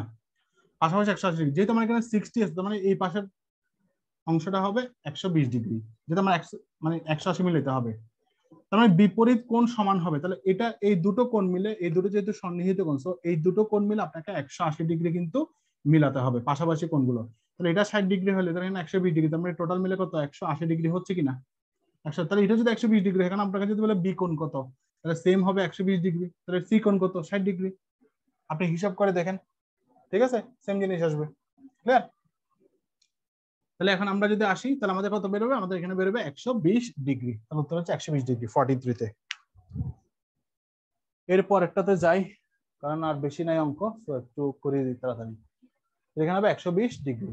একটি রম্বসের কর্ণের দৈর্ঘ্য 8 সেন্টিমিটার ও 9 সেন্টিমিটার, ঠিক আছে, 8 সেন্টিমিটার ও 9 সেন্টিমিটার। এই রম্বসের ক্ষেত্রফলের সমান ক্ষেত্রফল বিশিষ্ট বর্গক্ষেত্রের পরিসীমা কত? এই প্যাচগুলো লাগাইছে, প্যাচ লাগাইছে কি যে আপনার কি বলছে, কত নম্বর আছে, 45 46 নম্বর, হ্যাঁ। তাহলে বলছে আচ্ছা আমরা একটু 45 নম্বরটা আগে একটু করে আসি, ঠিক আছে, 45 নম্বরটা করে আসি। 45 নম্বর বলছে কি দেখেন, 44 নম্বরটা আমরা একটু পরে আসতেছি। 45 নম্বর বলছে একটি রম্বসের কর্ণদ্বয় যথাক্রমে 4 সেন্টিমিটার ও 6 সেন্টিমিটার হয়, তবে রম্বসের ক্ষেত্রফল কত, ঠিক আছে, তবে রম্বসের কত ক্ষেত্রফল কত বের করতে বলছে। তাহলে আমরা এখন যদি রম্বসের যদি কি থাকে, আমরা জানি রম্বসের কর্ণদ্বয় দেওয়া থাকলে তার ক্ষেত্রফল বের করার নিয়ম হচ্ছে কি ছিল, আমরা এটা করেছি, তারপর আমরা পরেরটাতে, কারণ এখানে জাস্ট একটা ছোট্ট একটা টুইস্ট আছে। এখানে বলছে কি যে কর্ণদ্বয়ের 45 বলছে কর্ণদ্বয়ের যথাক্রমে কত, যথাক্রমে হচ্ছে 4 সেন্টিমিটার আর হচ্ছে আপনার 6 সেন্টিমিটার যদি হয়, তাহলে আমাদের রম্বসের ক্ষেত্রফল বের করতে হচ্ছে। এটা হচ্ছে কর্ণের দৈর্ঘ্য দেওয়া আছে। তাহলে কর্ণের যদি দৈর্ঘ্য দেওয়া থাকে, ক্ষেত্রফল বের করার নিয়ম কি, ক্ষেত্রফল বের করার নিয়ম ছিল রম্বসের, অর্থাৎ হচ্ছে 45, রম্বসের ক্ষেত্রফল সমান ছিল কত আমাদের, হাফ গুণ কর্ণদ্বয়ের গুণফল, নাকি কর্ণদ্বয়ের গুণফল। তাহলে এখন আমরা যদি হিসাব করি হাফ ইন্টু কর্ণদ্বয়ের গুণফল, তাহলে হাফ লিখলাম, কর্ণদ্বয়ের গুণফল কত আছে 4 ইন্টু 6, তাহলে এখানে যদি আমরা কাটি তাহলে 2, তাহলে 2 করলে কত হবে 6 দুগুণে 12, ঠিক আছে। তাহলে আমাদের অপশন কত আছে, অপশনে কত ছিল, 35 নাম্বারটা করে আসতেছে আগে। তাহলে অপশন আমাদের 12 আছে, তাহলে 12 কি 12 বর্গ সেন্টিমিটার হবে আমাদের উত্তর, ঠিক আছে। তার মানে রম্বসের ক্ষেত্রফল বের করার নিয়ম হচ্ছে কি হাফ গুণ কর্ণদ্বয়ের গুণফল, ক্লিয়ার? এবার আমরা 44-এ যাই, কারণ 44-এ যে আমাদের কর্ণদ্বয় আছে এবং ক্ষেত্রফল বের করতে বলছে রম্বসের। এখন ক্ষেত্রফল বের করতে পারলে তো আমরা বর্গক্ষেত্রের সিস্টেমটা বের করতে পারবো, ঠিক আছে। তাহলে সেক্ষেত্রে আমরা, আপনারা কোয়েশ্চন দেখেন, জাস্ট টুইস্ট হচ্ছে এখানে বর্গক্ষেত্রে একটা অপশন দেওয়া আছে, আর কোনো কিছুই না, ঠিক আছে। কাজটা কিন্তু সহজেই এখন। তাহলে আমরা দেখে আসি এবার অঙ্কটা কিভাবে হবে। তাহলে প্রথমে আমরা রম্বসের ক্ষেত্রফল বের করি। তাহলে রম্বসের ক্ষেত্রফল আমরা যদি বের করি 44-এ, তাহলে 44-এ কি আছে, 44-এ বলা আছে রম্বসের কর্ণদ্বয় আছে কত, কর্ণ আছে হচ্ছে, তো কর্ণদ্বয়ের হচ্ছে কত, কর্ণদ্বয় হচ্ছে আপনার কত 8 সেন্টিমিটার আর হচ্ছে 9 সেন্টিমিটার লিখলাম। তাহলে সেম ভাবে আমরা এখানে যদি করে ফেলি তাহলে কত 8 সেন্টিমিটার আর হচ্ছে 9 সেন্টিমিটার। তাহলে হিসাব যদি করি এখানে কত 4 দুগুণে 8, তাহলে 4 নং কত 36। এখন এখানে তো আমরা রম্বসের ক্ষেত্রফল বের করতে পারি না, আমাকে বলছে কি বিশিষ্ট বর্গক্ষেত্রের পরিসীমা কত 36 কে আদৌ টুস টুস করলে আসবে, হ্যাঁ 36, ঠিক আছে। এখন বলছে তাহলে আমাদের এখানে বলছে কি শেষে গিয়ে বলছে আপনার যে রম্বসের ক্ষেত্রফলের সমান ক্ষেত্রফল বিশিষ্ট বর্গক্ষেত্রের পরিসীমা কত। তাহলে আবার কোয়েশ্চেনটা বুঝেন, দাঁড়ান আমি আসলে অঙ্কগুলো অনেক জায়গা জুড়ে করি যে কারণে আসলে জায়গা পাই না, আমি আস্তে ধীরে করি। 44 হচ্ছে আমরা বলছি কি কর্ণদ্বয়ের কি, তাহলে কর্ণদ্বয় হচ্ছে কত কত ছিল আমাদের 8 আর হচ্ছে 9 ছিল, ঠিক আছে 8 9 ছিল। তো আমরা এখন যদি এখানে যদি করি রম্বসের ক্ষেত্রফল, তাহলে আমরা একবার সরাসরি করে ফেলি 1/2 × 8 × 9, কারণ কর্ণদ্বয়ের গুণফল করব। এটা দিয়ে করলে 4, তাহলে 4 নং কত 4 নং 36, তাহলে আমরা 36 পাচ্ছি। এটা কি, এটা হচ্ছে রম্বসের ক্ষেত্রফল। কিন্তু আমার প্রশ্ন বলছে কি, প্রশ্নে কি বলছে দেখেন তো একটু শেষের দিকে, টুইস্টটা কোন দিকে আছে, টুইস্টটা বলছে এখানে যে আপনার এই যে রম্বসের ক্ষেত্রফল, তাহলে রম্বসের ক্ষেত্রফল আমরা কত পাইছি 36, ঠিক আছে। এখন অনেকেই কিন্তু এখানে কিন্তু 36 কিন্তু আনসার করে দিয়ে আসবেন, এটা অনেকেই কিন্তু করে, কিন্তু আনসার কিন্তু এখানে 36 না। তাহলে রম্বসের ক্ষেত্রফল বের করতে বলে আমরা বলছি রম্বসের ক্ষেত্রফলের সমান ক্ষেত্রফল বিশিষ্ট বর্গক্ষেত্রের পরিসীমা কত। তাহলে আবার আমাদের কাজটা কিন্তু কি হয়ে গেল, কাজটা কিন্তু এখন আমাদের সহজ হয়ে গেল। তাহলে আমরা একটু আগেই করে আসছি, সেটা হচ্ছে কি এই রম্বস, যেহেতু আমাদের রম্বসের ক্ষেত্রফল বের করতে হচ্ছে, রম্বসের ক্ষেত্রফল হচ্ছে 36, এই 36 ক্ষেত্রফল বিশিষ্ট সমান ক্ষেত্রফল বিশিষ্ট একটা বর্গক্ষেত্র আছে, মানে এই বর্গক্ষেত্রের ক্ষেত্রফল কত 36। বুঝতে পারছেন টুইস্টটা হচ্ছে এই জায়গাটাতে। তাহলে আমরা একটু আগে করে আসছি বর্গক্ষেত্রের ক্ষেত্রফল যদি 36 দেওয়া থাকে তাহলে তার এক বাহুর দৈর্ঘ্য কত। তাহলে বর্গক্ষেত্রের এক বাহুর দৈর্ঘ্য তাহলে আমরা কি করছিলাম মনে আছে, ওই 10,000 বর্গ মিটারকে আমরা কি করছিলাম রুট করছিলাম।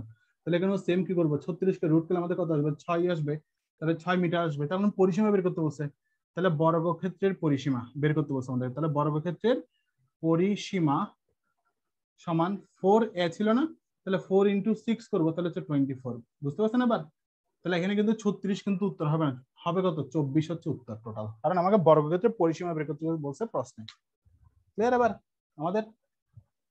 তাহলে আমরা দেখেন আমাদের এখানে তাহলে কত হবে, আমাদের এখানে 24 হবে, 45 আর বেশি না, 4টা আছে, 45 তো করছি 46। দেখেন একটি সামান্তরিকের ক্ষেত্রফল একটি বর্গক্ষেত্রের সমান, এখানে আসলে প্যাচ হয় এখানে যে একটা একটা সমান বলে দেয়। একটি সামান্তরিকের ক্ষেত্রফল একটি বর্গক্ষেত্রের সমান, সামান্তরিকের ভূমি 125 মিটার হলে উচ্চতা 5 মিটার হলে আপনার কি বলছে বর্গক্ষেত্রের কর্ণের দৈর্ঘ্য কত। প্রশ্নটা একটু করে দেখেন, একটি সামান্তরিকের কি বলছে, একটি সামান্তরিকের ক্ষেত্রফল একটি বর্গক্ষেত্রের ক্ষেত্রফলের সমান, একটি বর্গক্ষেত্রের সমান, তার মানে সামান্তরিকের ক্ষেত্রফল একটি বর্গক্ষেত্রের সমান। তাহলে সামান্তরিকের ভূমি যদি 125 মিটার হয় এবং এর উচ্চতা যদি 5 মিটার হয়, তাহলে বর্গক্ষেত্রের কর্ণের দৈর্ঘ্য কত বের করতে বলছে। ঠিক আছে, আচ্ছা তাহলে এখন আমরা আসি, যেহেতু আমার এখানে সামান্তরিক একটা কথাবার্তা বলা আছে কিন্তু ক্ষেত্রফল বলা নাই, বলছে ভূমি হচ্ছে 125 মিটার, উচ্চতা হচ্ছে এটা। তাহলে এখন আমাদের কাজ, এখন আমরা আবার গত ক্লাসে চলে যেতে হবে। গত ক্লাসে শিখছিলাম আমরা সামান্তরিকের ক্ষেত্রফল নির্ণয়ের সূত্র কি, সামান্তরিকের ক্ষেত্রফল নির্ণয়ের সূত্র ছিল ভূমি গুণ উচ্চতা। তাহলে আমাদের এখানে কি ছিল, আমাদের এখানে কিন্তু সামান্তরিকের ভূমি দেওয়া ছিল আর হচ্ছে কি ক্ষেত্রফল দেওয়া ছিল। তাহলে এটা হচ্ছে কত 46। তাহলে সেখানে সামান্তরিকের কি দেওয়া ছিল, সামান্তরিকের ভূমি ছিল, তাহলে ভূমি দেওয়া ছিল 125 মিটার আর উচ্চতা দেওয়া ছিল কত, উচ্চতা দেওয়া ছিল 5 মিটার। তাহলে আমাদের কিন্তু ক্ষেত্রফল বলে নাই, কিন্তু প্রশ্ন বলছে সামান্তরিকের ক্ষেত্রফলের সমান বর্গক্ষেত্রের একটা বর্গক্ষেত্র।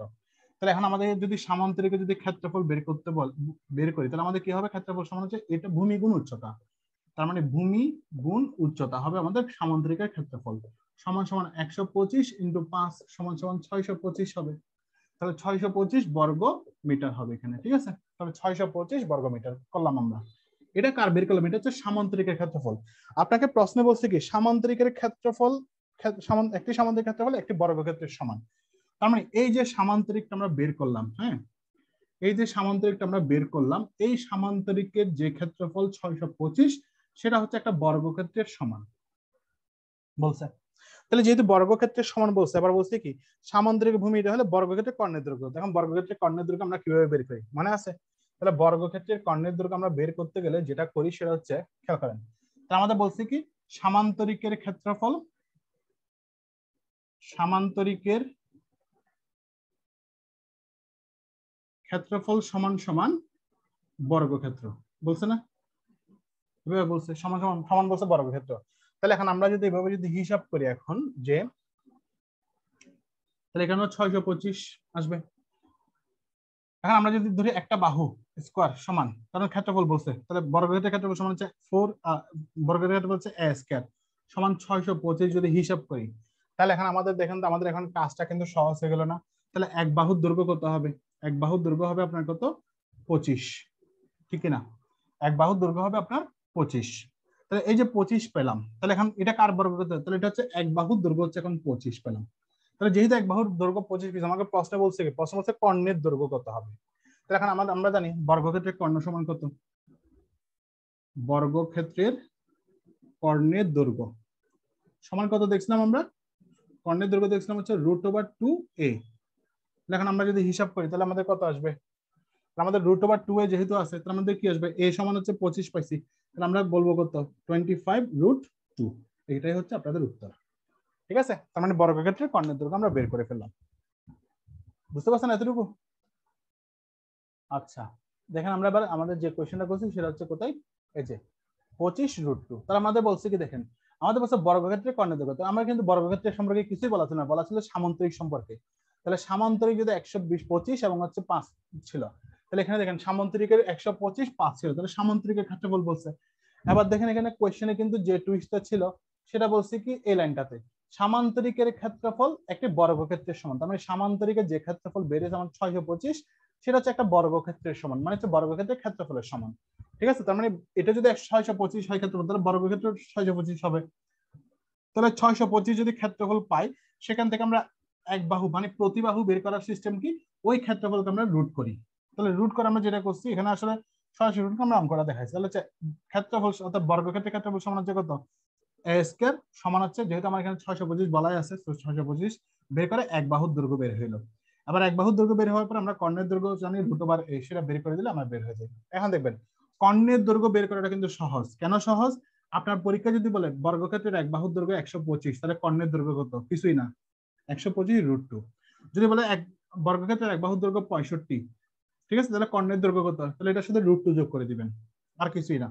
আবার যদি বলে বর্গক্ষেত্রের এক বাহুর দৈর্ঘ্য হচ্ছে 13.5, তাহলে সেটা কর্ণের দৈর্ঘ্য কত? কিছুই করার নেই, 13.5 √5 লিখছি, √2 হবে। ঠিক আছে, জাস্ট এভাবে বের করে দিতে পারবেন, শুধু মাথায় রাখবেন সূত্রগুলা কি আসবে।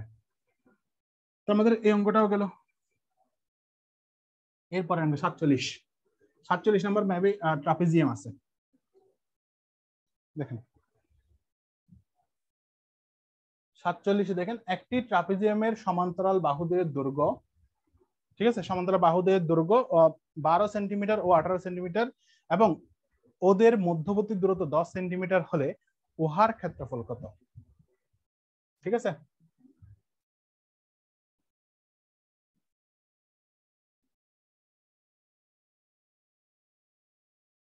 বুঝতে পারছেন? তাহলে এখানে কি করতে বলছে? এখানে বলছে এখানে আমাদের ক্ষেত্রফল অর্থাৎ ট্রাপিজিয়ামের ক্ষেত্রফল বের করতে বলছে। তাহলে এখানে আমরা প্রশ্নগুলো একটু দেখে আসি। একটি ট্রাপিজিয়ামের সমান্তরাল বাহুদ্বয়ের দৈর্ঘ্য 12 সেন্টিমিটার ও 18 সেন্টিমিটার, ওদের মধ্যবর্তী দূরত্ব 10 সেন্টিমিটার হলে উহার ক্ষেত্রফল কত? পরের কোশ্চেনে দেখেন, একটি ট্রাপিজিয়ামের ক্ষেত্রফল 56 বর্গ সেন্টিমিটার এবং সমান্তরাল বাহুর দৈর্ঘ্য, বাহু দুটির দৈর্ঘ্য যথাক্রমে এত এত মিটার হলে উহার উচ্চতা কত?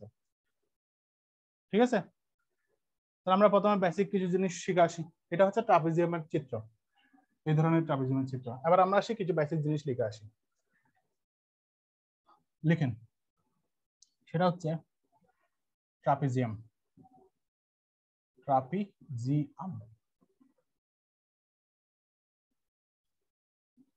এক নাম্বার, দুটি বাহু সমান্তরাল। ধরেন আমি এখানে লিখলাম a b c d, তার মানে এখানে আমরা যদি হিসাব করি তাহলে এডি সমান্তরাল হচ্ছে আপনার বিসি, সমান্তরাল, ঠিক আছে, সমান কিন্তু বলে না, সমান্তরাল বলছে। তাহলে দুটি বাহু হচ্ছে সমান্তরাল। এরপরে লিখবেন যে 2 নাম্বার ক্ষেত্রফল। এটা কিন্তু খুব একটা লাগবে না, পরীক্ষা খুব একটা আসেও না, হঠাৎ হঠাৎ দিয়ে দেয় একটা দুইটা, একটা দিয়ে দেয়। ক্ষেত্রফল সমান লিখেন হচ্ছে হাফ ইন্টু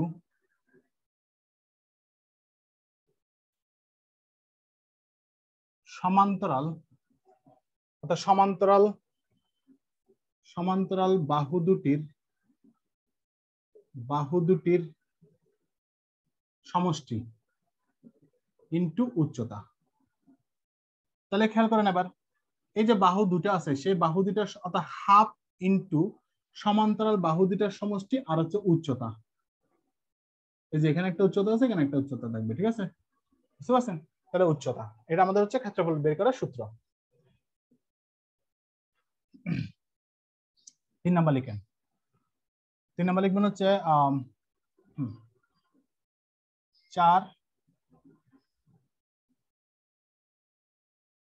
4 দেওয়ালের উচ্চতা, না 4 দেওয়ালের ক্ষেত্রফল লিখেন। যদি ভাই অঙ্কটা আপনাদের খুব কমে আসে তারপরে লিখে দিই 4 দেওয়ালের ক্ষেত্রফল সমান লিখেন 2 ইন্টু দৈর্ঘ্য গুণ উচ্চতা, ঠিক আছে, দৈর্ঘ্য গুণ উচ্চতা। তাহলে দেখেন 2 ইন্টু দৈর্ঘ্য গুণ উচ্চতা, কেন এখানে 2 হচ্ছে, যেহেতু আমাদের উচ্চতা হচ্ছে দুটো, দুই দিকে আমাদেরকে কাউন্ট করতে হচ্ছে, সো 2। দৈর্ঘ্য হচ্ছে এদিকে দৈর্ঘ্য আছে, যোগ প্রস্থ, এখানে প্রস্থ আছে, তাহলে প্রস্থ ইন্টু উচ্চতা। তাহলে উচ্চতা যেহেতু আমাদের দুটো আছে, আমরা দুইবার উচ্চতা লিখছি, ঠিক আছে, বুঝতে পারছেন? তাহলে এখন আমাদের কি দাঁড়াচ্ছে, আমাদের এখানে দাঁড়াচ্ছে কত, তাহলে এখানে দাঁড়াচ্ছে আবার দৈর্ঘ্য ইন্টু প্রস্থ ইন্টু উচ্চতা, ঠিক আছে। আবার আমরা এতটুকু পর্যন্ত লিখলাম। আচ্ছা, এখানে আমরা একটা জিনিস করে ফেলি, এখানে 2 ইন্টু, যেহেতু উচ্চতা দু জায়গায় আছে, আমরা উচ্চতাকে আমরা বাইরে নিয়ে আসি। তাহলে 2 ইন্টু উচ্চতা আর হচ্ছে দৈর্ঘ্য যোগ প্রস্থ, দৈর্ঘ্য যোগ প্রস্থ, জাস্ট আমরা উচ্চতাকে কমন নিয়ে নিচ্ছি। তাহলে 4 দেয়ালের ক্ষেত্রফল যদি আপনাকে বের করতে বলে, তাহলে আপনাকে যদি প্রশ্ন এভাবে যদি বলে যে একটি ট্রাপিজিয়ামের দৈর্ঘ্য এত সেন্টিমিটার, ঠিক আছে, উচ্চতা এত সেন্টিমিটার, প্রস্থ এত সেন্টিমিটার, মানে দৈর্ঘ্য প্রস্থ যথাক্রমে কত, এত সেন্টিমিটার, এবং তাদের উভয়ের উচ্চতা হচ্ছে এত সেন্টিমিটার, তাহলে তার ক্ষেত্রফল কত বের করতে হবে। তখন আপনাকে যখন দেখবেন আপনার এখানে দৈর্ঘ্য প্রস্থ দেওয়া আছে এবং উচ্চতা দেওয়া আছে, এটা আচ্ছা আমরা অঙ্কটা একটু পরে করব। আপনাদের প্রথমে সূত্রগুলো লিখে রাখেন, সূত্র এখানে কিন্তু খুব বেশি নাই, সো আমাদের অঙ্ক যেহেতু কম, সো আমাদের সূত্রও কম, আর এগুলো কিন্তু খুব একটা যা আসে তাও কিন্তু না, ঠিক আছে। এগুলো তুলে নিচ্ছেন আশা করি, তুলে নেন একটু, আমি অঙ্কটা দেখাচ্ছি আপনাদেরকে। তাহলে আমি আবার বলছি দুটি বাহুর সমান্তরাল, তাহলে দুটি বাহু যে সমান্তরাল, এখানে এডি সমান্তরাল বিসি, কিন্তু এখানে মাথা রাখবেন এখানে কখনোই দুটি বাহু কিন্তু সমান হবে না, এখানে বাহু কিন্তু সমান হবে না, ঠিক আছে, সমান্তরাল হবে। ক্ষেত্রফল হচ্ছে হাফ গুণ সমান্তরাল বাহু দুটির সমষ্টি আর হচ্ছে উচ্চতা। 4 দেয়ালের ক্ষেত্রফল বললে 2 ইন্টু, এটা মাথা রাখবেন, 2 ইন্টু উচ্চতা, অর্থাৎ 2 ইন্টু উচ্চতা আর হচ্ছে কত, ইন্টু দৈর্ঘ্য যোগ প্রস্থ, শেষ। আবার আমরা অঙ্কে যাই, অঙ্কটা আপনারা খেয়াল করেন, এবার আপনারা পারেন কিনা দেখেন তো অঙ্কটা। সেটা হচ্ছে একটি ট্রাপিজিয়ামের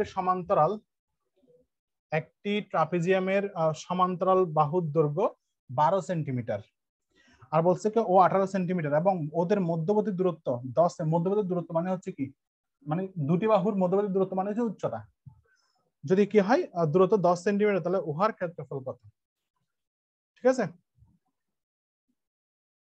উহার ক্ষেত্রফল কত বলছে।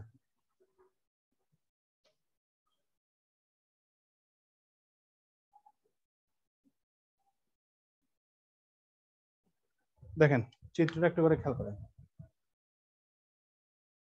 হ্যাঁ, আপনারা বের করে ফেলছেন, সমস্যা নাই, তারপর আমি দেখাচ্ছি। চিত্রটা ধরেন আপনার এরকম, এখানে বলছে কত, আপনার ট্রাপিজিয়ামের সমান্তরাল বাহুর দৈর্ঘ্য হচ্ছে 12 সেন্টিমিটার করে, তাহলে এখানে ধরেন 12 সেন্টিমিটার করে, 12 আর একটা হচ্ছে কত, 18 সেন্টিমিটার বলছে।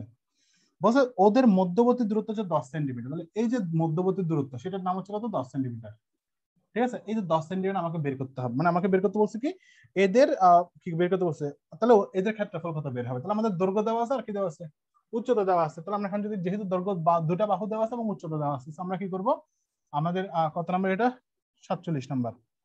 তাহলে আমাদের ক্ষেত্রফল বের করার নিয়ম কি? সরাসরি আমি লিখে ফেলি ক্ষেত্রফল, আর ট্রাপিজিয়ামের ক্ষেত্রফল লিখতেছি না, ছিল কত হাফ ইনটু ওই যে দুইটা বাহুর সমষ্টি, অর্থাৎ সমান্তরাল বাহুর সমষ্টি, সমান্তরাল বাহুর সমষ্টি ইনটু উচ্চতা ছিল আমাদের, ঠিক আছে? তাহলে এখন আমরা দেখি হাফ সমান্তরাল বাহু আছে কত 12 আর 18, তাহলে সেটা সমষ্টি বের করব ইনটু উচ্চতা হচ্ছে 10। তাহলে এখন আমরা যদি হিসাব করি, তাহলে এখানে আমরা যদি কেটে ফেলি, আগে 5 লিখলাম সরাসরি, না 5 না কাটি, কারণ এখানে ভাঙতে বসে আসলে তখন 5টা করতে সমস্যা হবে, এদিকে 10 রাখি, কারণ এটা 10 দিয়ে গুণ করতে সুবিধা। তাহলে এখানে কত, এখানে হচ্ছে 18 20 30, তাহলে 30 আর এদিকে হচ্ছে কত হাফ ইনটু 10, এবার কাটাকাটি করে দিই 15, তার মানে আমাদের কত 150, ঠিক আছে? বুঝতে পারছেন? আগে 5 করলেও সমস্যা নেই, তাহলে কত 5 30 150 হইতো, তাহলে আমাদের 150 বেড়ে গেছে। অঙ্কগুলো কিন্তু খুব একটা জটিল না। পরের অঙ্কটা দেখেন, পরের অঙ্কটা বলছে একটি ট্রাপিজিয়ামের ক্ষেত্রফল 56 বর্গ সেন্টিমিটার আর এবং সমান্তরাল বাহু দুটির দৈর্ঘ্য যথাক্রমে 9 ও 7 সেন্টিমিটার হলে উহার উচ্চতা কত? এখন আমাকে বের করতে বলছে, কিন্তু উচ্চতা কত বের করতে বলছে, ঠিক আছে? তাহলে উচ্চতাটা বের করতে হবে। তাহলে দেখেন এবার আমরা অঙ্ক, সর্বশেষ অঙ্ক, তাহলে এখানে উত্তর পাচ্ছি কত আমরা 150 বর্গ সেন্টিমিটার। বলছে একটি ট্রাপিজিয়ামের ক্ষেত্রফল 56 বর্গ সেন্টিমিটার, তার মানে এই পুরো জিনিসটার ক্ষেত্রফল বলছে কত 56 বর্গ সেন্টিমিটার। তারপর বলছে উহার দুটি কোণ অর্থাৎ দুটি বাহু, একটা হচ্ছে 9 সেন্টিমিটার, একটা হচ্ছে 7 সেন্টিমিটার, এটা হচ্ছে 7 সেন্টিমিটার, এটা হচ্ছে 9 সেন্টিমিটার, ঠিক আছে? আমি ওই সময় উল্টা লিখছিলাম কিনা জানি না, বড় ছোট ওদিকে উল্টা করছিলাম, তখন খেয়াল ছিল না। তাই দেখেন এবার আমরা বলছি কত, না ঠিক লিখছি, উপরে 12 লিখছি, নিচে 18 লিখছিলাম। তারা বলছে কত আপনার উহার উচ্চতা কত, আমাকে উচ্চতা বের করতে বলছে। তাহলে উচ্চতা বের করতে গেলে আমরা এখন প্রথমে যেটা করবো সেটা হচ্ছে আমাদের ক্ষেত্রফল জিনিসটা আমরা করে আসি। তাহলে শুধু যেহেতু আমাদের সবকিছুই দেওয়া আছে, আমরা দেখে আসি হচ্ছে আমাদের কত 48 নাম্বার, সেটা হচ্ছে ক্ষেত্রফল সমান হাফ ইনটু, আমি দিলাম বাহুর সমষ্টি, বাহুর সমষ্টি ইনটু উচ্চতা লিখলাম। তাহলে এখন আমরা বের করবো কত, আমাদের যেহেতু হাফ আছে, ক্ষেত্রফল কত দেওয়া আছে 56 দেওয়া আছে, 56 পাশে লিখি, ঠিক আছে? কিন্তু বাহুর সমষ্টি কত দেওয়া আছে, বাহুর সমষ্টি দেওয়া আছে 7 আর 9, তাহলে 7 আর 9 যোগ করলে কত হয় 10 16, ঠিক আছে? উচ্চতা কিন্তু আমাদের দেওয়া নেই, উচ্চতা আমরা এইচ দিলাম, তার মানে আমাদের বের করতে বলছে এই উচ্চতাটা বের করতে বলছে, বাকি সব দেওয়া আছে। তাহলে এইচ বের করবো আমরা, তাহলে 56 এখানে যদি করি, এখানে আমরা যদি করি 8, ঠিক আছে? তাহলে এদিক থেকে এদিকে যদি কাটি, তাহলে কত, এদিকে দিকে কাটাকাটি যায়, উপরে উপরে কাটাকাটি যায়, তাহলে 7 আর 56, তাহলে আমরা যদি হিসাব করি তাহলে হচ্ছে এইচ সমান সমান হচ্ছে 7, তার মানে 7 মিটার না কি দেওয়া আছে বোধহয়, ঠিক আছে? তাহলে সেটা বেরোবে, তাহলে আমাদের উত্তর বেরোবে কত, আমাদের উচ্চতা বেরোবে 7, বুঝতে পারছেন? তাহলে এই হচ্ছে আমাদের উচ্চতা 7, ক্লিয়ার? এই এতটুকু পর্যন্ত কিন্তু আপনাদের কিন্তু আজকে কিন্তু মোটামুটি কাজ শেষ, আমাদের ক্লাস শেষ। এখন বলেন এরগুলোর মধ্যে মানে এতক্ষণ যা পড়ালাম এগুলোর মধ্যে মানে হচ্ছে আমরা বর্গক্ষেত্রের পরে রম্বস থেকে শুরু করে ট্রাপিজিয়ামের মধ্যে কোনো অঙ্ক বুঝেন না এমন কোনো অঙ্ক আছে কিনা, বা কোনো অঙ্ক বুঝেন নাই এমন কোনো অঙ্ক আপনাদের বাকি মানে অঙ্ক আছে কিনা, জাস্ট বলেন, শুধু নাম্বার গুলা বলবেন যে বাকি আছে কিনা, মানে বলতে হবে না, জাস্ট লিখে দিলে হবে, নিজের চ্যাটে লিখলে হবে।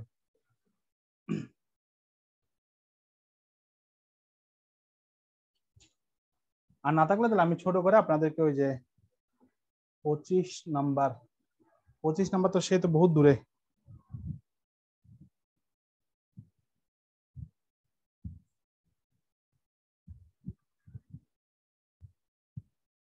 না আজকের দিনে বলেন, আগে আজকের দিনের কথাগুলো বলেন।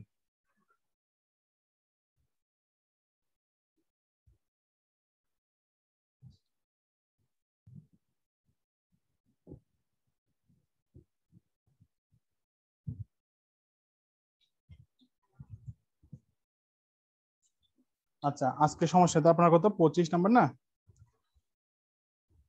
25 নাম্বার, হ্যাঁ 25 নাম্বার কি বলছে দেখেন তাহলে। আর কোনো কোয়েশ্চেনের সমস্যা আছে কি কারো? 25 নাম্বার, তাহলে 25 নাম্বার কোয়েশ্চেনটা একটু করে দেখেন। 25 নাম্বার কোয়েশ্চেনটা বলছে কি 2.5 মিটার, এটা তো আমি ওই দিন মধ্যে স্কিপ করে গেছিলাম, যেটা রিটেন টাইপ বলছিলাম ম্যাপ এরকম। আচ্ছা তাহলে 2.5 মিটার গভীর একটি বর্গাকৃতি খোলা চৌবাচ্চায় কতটা আছে 28,900 লিটার পানি ধরে, ঠিক ঠিক আছে, 28,900 লিটার পানি ধরে। এরপরে বলা হচ্ছে কি, এর বিপরীতের এর ভিতরের দিকে সীসার পাত লাগাতে, মানে চৌবাচ্চাটার ভিতরে সীসার পাত লাগাতে প্রতি বর্গ মিটারে 12.5 টাকা হিসাবে মোট খরচ কত হবে।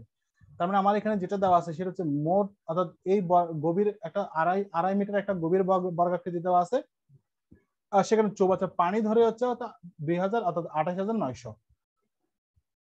বুঝতে পারছেন, 28,900। এখন সীসার উঠতে 12.50 টাকা করে কি তাদের খরচ, মোট খরচ কত হবে এটা বের করতে হবে।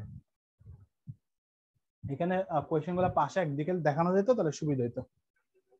দেখেন এখানে বলছে আপনাদের 2.5 মিটার একটা কি আছে, 2.5 মিটার একটা বর্গাকৃতি একটা খোলা চৌবাচ্চা আছে। ধরলাম আমরা এখানে একটা বর্গাকৃতি একটা চৌবাচ্চা আঁকলাম, ঠিক আছে, যেটা কত বলা আছে, এখানে বলা আছে 2.5 মিটার, এবং সেখানে কত লিটার পানি ধরে, 28,900 লিটার পানি ধরে বলছে, ঠিক আছে, এই চৌবাচ্চার মধ্যে।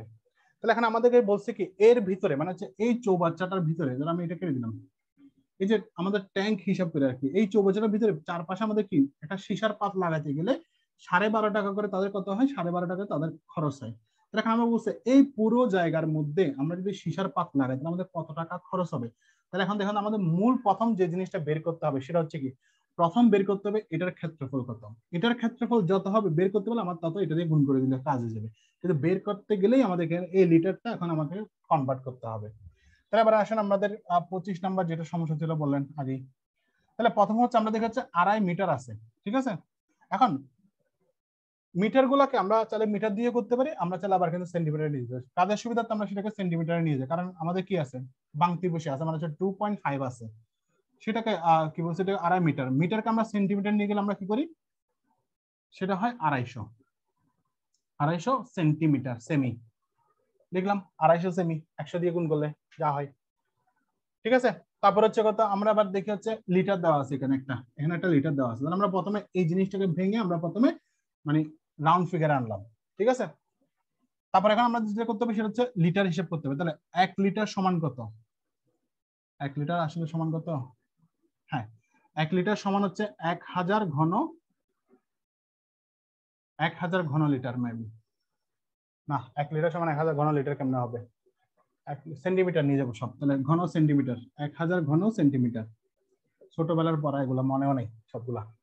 তাহলে 1 লিটার সমান সমান হচ্ছে কত, 1000 ঘন সেন্টিমিটার। আমরা তাহলে সেন্টিমিটার কাউন্ট করতে চাই, যেহেতু সবগুলো সেন্টিমিটার নিয়ে যাবো, তাহলে আবার লিটারে নিয়ে গেছি। তাহলে এখন যদি আমরা যদি হিসাব করি তাহলে 28,900 লিটার সমান কত হবে, অনেক বড় একটা সংখ্যা হবে। তাহলে এখানে আছে দুইটা, আগে দুইটা লিখি, 28,900, এখানে আছে 3টা, তাহলে 1 2 3টা লিখে দিলাম। তাহলে এটা হবে কত, ঘন সেন্টিমিটার, যেহেতু এটা চৌবাচ্চা সো দৈর্ঘ্য প্রস্থ উচ্চতা আছে, অর্থাৎ 3 দিকে আছে, সো আমার এখানে কিন্তু ঘন হবে, তখন বর্গ হবে না। তাহলে আমরা এটা পেলাম, তাহলে কত, একক দশক শতক হাজার অযুত লক্ষ নিযুত কোটি, একক দশক শতক হাজার অযুত লক্ষ, হ্যাঁ 2 কোটি 99 লক্ষ ঘন সেন্টিমিটার পেলাম। কাজ আবার শেষ। আবার হচ্ছে এবার এখানে কাজ হচ্ছে কি, আমাদের কি বের করতে হবে, ক্ষেত্রফল বের মানে খরচ বের করতে হবে। তাহলে আগে ক্ষেত্রফলতে বের করতে হবে, ঠিক আছে। তাহলে আমরা দেখি, যেহেতু আমরা এখানে বর্গাকার বলছি, তো আমরা এক বাহুর দৈর্ঘ্য আমরা ধরতে পারি কত, এ, এক বাহুর দৈর্ঘ্য যদি আমরা যদি এ ধরি, তাহলে আমরা এবার যদি খেয়াল করি, আমরা যদি ধরি ধরে মনে করি এক বাহুর দৈর্ঘ্য সমান এ, তাহলে তার ক্ষেত্রফল কত, তার ক্ষেত্রফল সমান হচ্ছে এ স্কয়ার আসবে, ঠিক না, যেহেতু বর্গাকার বলছে আমাদের এ স্কয়ার আসবে। এখন এ স্কয়ার আসলে আমাদের এখন তাহলে এখন আমরা তো এটা বের করলে হবে না আমাদের, তাহলে আমাদের কি বের করতে হবে, আমাদের এখন যেহেতু এটা চৌবাচ্চা, তার মানে কি কি আছে, দৈর্ঘ্য আছে, প্রস্থ আছে, উচ্চতাও আছে, ঠিক আছে। তাহলে দৈর্ঘ্য প্রস্থ উচ্চতা সবগুলো আছে। তাহলে আমরা যদি এখন যদি বলি ঘন, অর্থাৎ আয়তনের ক্ষেত্রে যদি বলি, আয়তনের হিসাব যদি করি, তাহলে আয়তনের ক্ষেত্রফল, হ্যাঁ হ্যাঁ আমরা যদি আয়তন যদি বের করি, ঠিক আছে, অর্থাৎ চৌবাচ্চার আয়তনের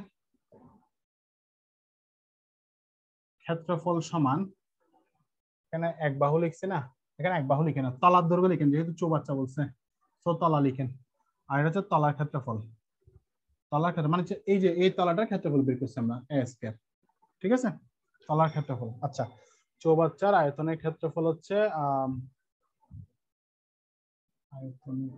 আয়তন। আমরা এখানে আয়তন বের করবো, আয়তন বের করে আমাদের কাজটা বেড়ে যায়। তাহলে হচ্ছে কি তলার ক্ষেত্রফল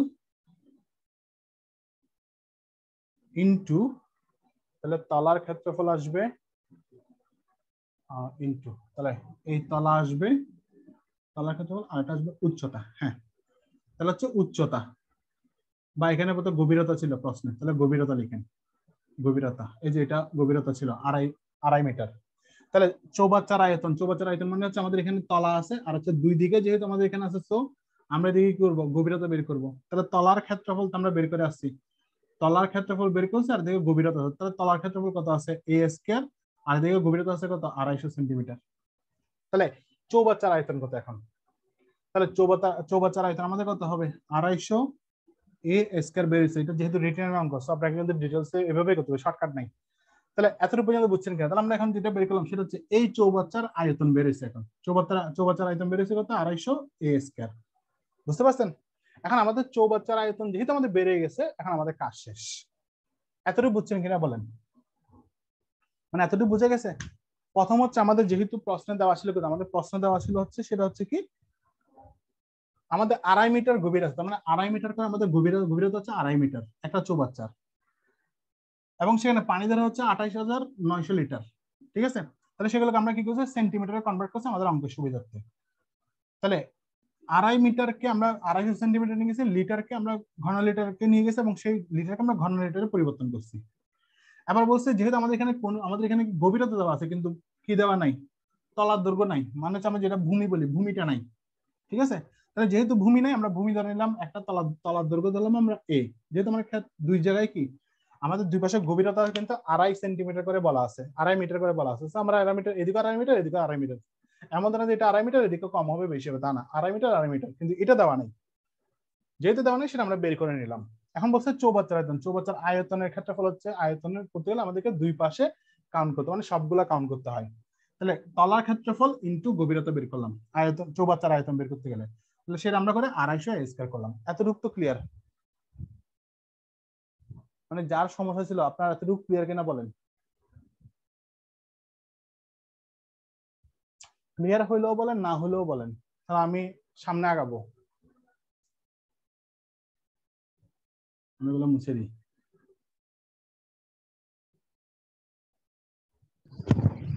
জি ভাইয়া, এটাই তো জিজ্ঞেস এতটুকু করতে, বুঝতে পারছি। ক্লিয়ার হলে তাহলে আমি সামনে আগাইতে পারবো, নাহলে আমি বুঝতেছি না যে আপনারা আসলে বুঝতেছি ওই জায়গায়।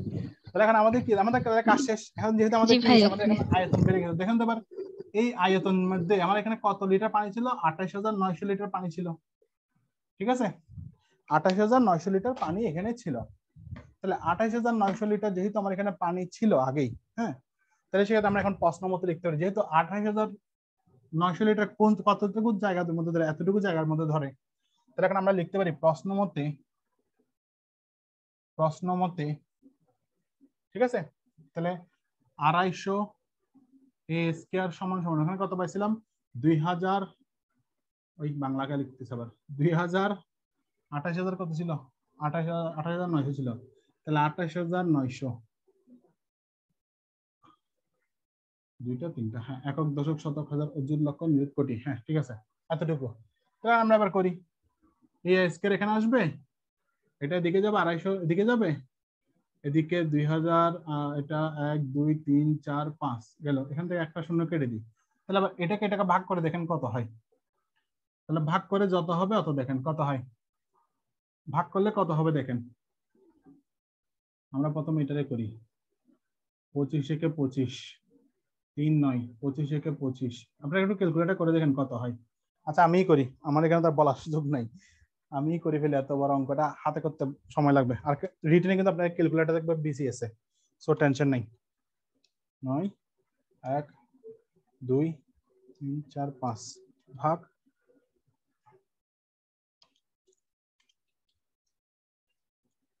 250, তাহলে 11,500 না 1 লক্ষ, একক দশক শতক হাজার অযুত লক্ষ, 1,15,600। ঠিক আছে, তাহলে এখানে আমরা পাচ্ছি কত, 1,15,600। ক্লিয়ার?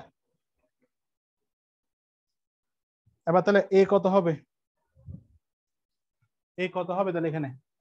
এখানে এ হবে তাহলে আপনার এ সমান সমান হবে কত, কত হবে 340।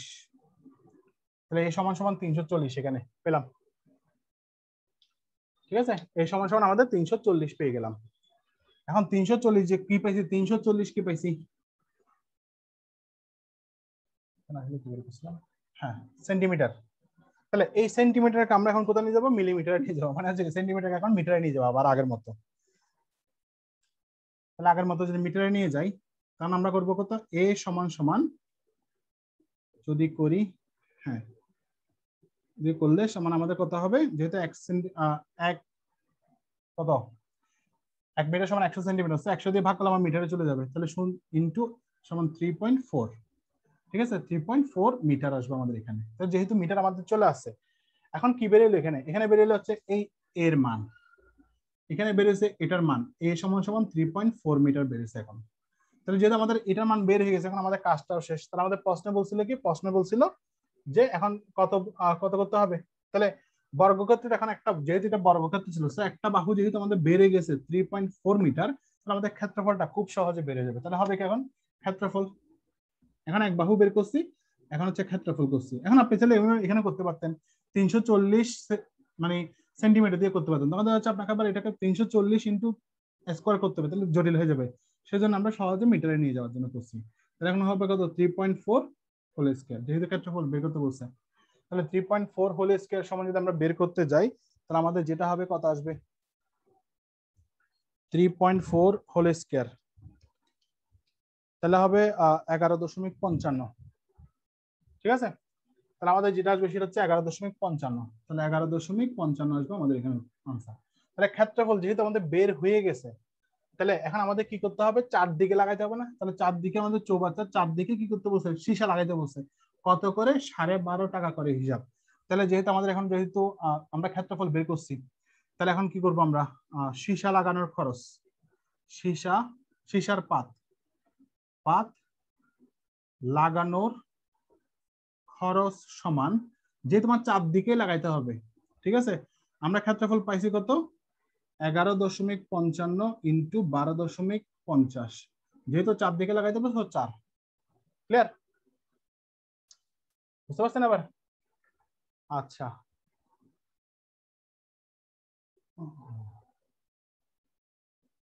এখন কত আসে দেখেন তো এখানে, 11, 11.5, তাহলে ইন্টু 12.5 ইন্টু 4, 500 কত 78 বোধ। আমাদের অপশনে কি 578 আছে? দেখে তো একটু ওই কোয়েশ্চেনটা, আমাদের 578 নয়, 579 আছে, 69 আছে, আর হচ্ছে 610 আছে।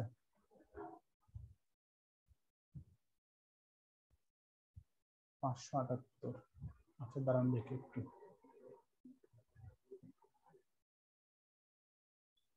তাহলে গেল আমরা এখানে কত পাইছি, 3.4, এদিকে এটা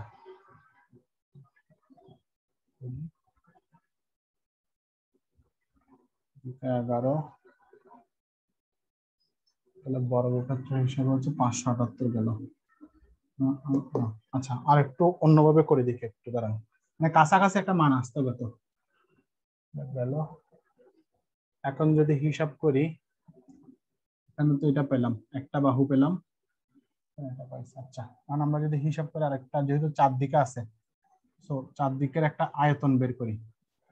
আয়তন বের করলে আমাদের যদি চারদিকে হিসাব করি, তাহলে হচ্ছে কি দৈর্ঘ্য প্রস্থ উচ্চতা যদি হিসাব করি, তাহলে আমাদের আসবে কত, চারদিকে হিসাব, তাহলে হচ্ছে 3.4 ইন্টু 2.5 ইন্টু 4, পরে দেখেন তো কত হয়, তাহলে 3.4 ইন্টু 2.5, তাহলে 3.4 ইন্টু 2.5 ইন্টু 4, হ্যাঁ তাহলে এখানে পাচ্ছি 34। মানে হচ্ছে আমরা এখন এটা এক বাহু পেলাম না, ক্ষেত্রফল বের করছি, কিন্তু এটা আমরা এটা বের করলে কিন্তু আমাদের উত্তর চলে আসে। ঠিক আছে, মানে কাছাকাছি মান আসবে। তারপর আমরা একটু স্পেসিফিক ভাবে দেখতেছি, আমরা দেখতেছি কি এখানে 3.4 একটা বাহু ধরলাম, এখানে উচ্চতা দেওয়া আছে একটা, আচ্ছা আমি ভুল করছি, আমি ভুল করছি, এখানে ক্ষেত্রফল বের করছি না, থাকুক এটা, এটা বর্গক্ষেত্রের ক্ষেত্রফল বের করছি। এখন চৌবাচ্চার আয়তন যখন বের করতে যাব তখন আমাদের তো এখানে একটা মান দেওয়া আছে, এখানে একটা গভীরতা দেওয়া আছে, এখানে চারদিকে যেহেতু আমাকে হিসাব করতে হবে 4 আসতেছে, এটা হচ্ছে আমার এই চৌবাচ্চার আয়তনটা বের করছি বা ক্ষেত্রফল বের করছি। ঠিক আছে, 34 বর্গ মিটার। এটা না, এটা তো একই মান না, বর্গক্ষেত্র তো একই মান না, আমি তো এখানে একই মান বের করে বর্গক্ষেত্রের ক্ষেত্রফল বের করছি এখানে, কিন্তু এটা হচ্ছে চৌবাচ্চার আয়তন বের করছি এখন এখানে আবার। ঠিক আছে, যেহেতু একটা বাহু আমি বেড়ে গেছে, গভীরতা দেওয়া আছে, তো আমরা এখন সেটাকে যেহেতু 4 দিকে হিসাব করতে পারবো 4 দিয়ে গুণ করছি। ঠিক আছে, করার পরে 34 বর্গ মিটার আসছে। ঠিক আছে, বর্গ মিটার যেহেতু আসছে, আবার তাহলে আমাদের টোটাল ক্ষেত্রফল কত? তাহলে মোট ক্ষেত্রফল সমান, এই যে এখানে একটা ক্ষেত্রফল পাইছি, এখানে একটা ক্ষেত্রফল পাইছি, এই দুইটা ক্ষেত্রফল আপনারা যোগ করে দেখেন কত হয়, 11.55। ঠিক আছে না, তাহলে হবে কত? 35 45, তাহলে 45.55 আসবে মানে ক্ষেত্রফল টোটাল। অনেক বড় অঙ্কটা। তাহলে 45.55 আসলো। এখন আবার আমরা খরচটা বের করি। তাহলে যেহেতু আমাদের টোটাল খরচ বেড়েছে, প্রশ্ন আসলে কি বলছিল, বর্গাকৃতি খোলা চৌবাচ্চায় এর ভিতরে দিয়ে হিসাব লাগাচ্ছে। প্রশ্নটা তো সিম্পল, অঙ্কটা জটিল হচ্ছে না। তাহলে গেল, আমরা এবার কত পাইছি 45, তাহলে মোট খরচ এবার মিলবে আশা করি কাছাকাছি। মোট খরচ সমান 45 ইন্টু 55 ইন্টু 12.5।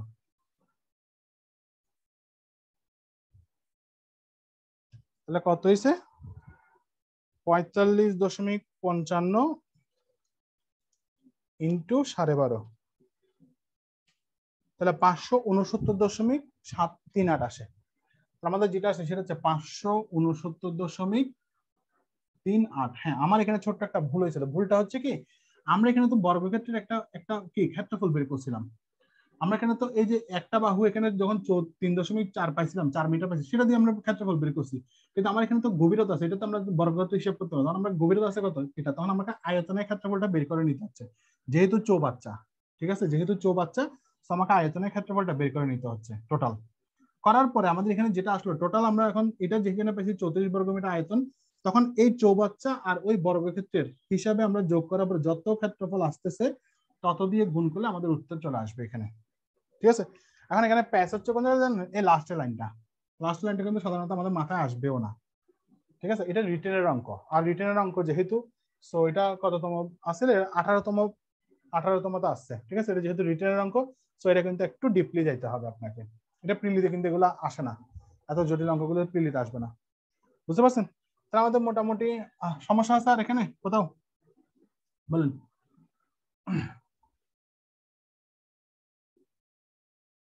ভাইয়া আয়তনে 4 গুণ করছেন কোথা থেকে?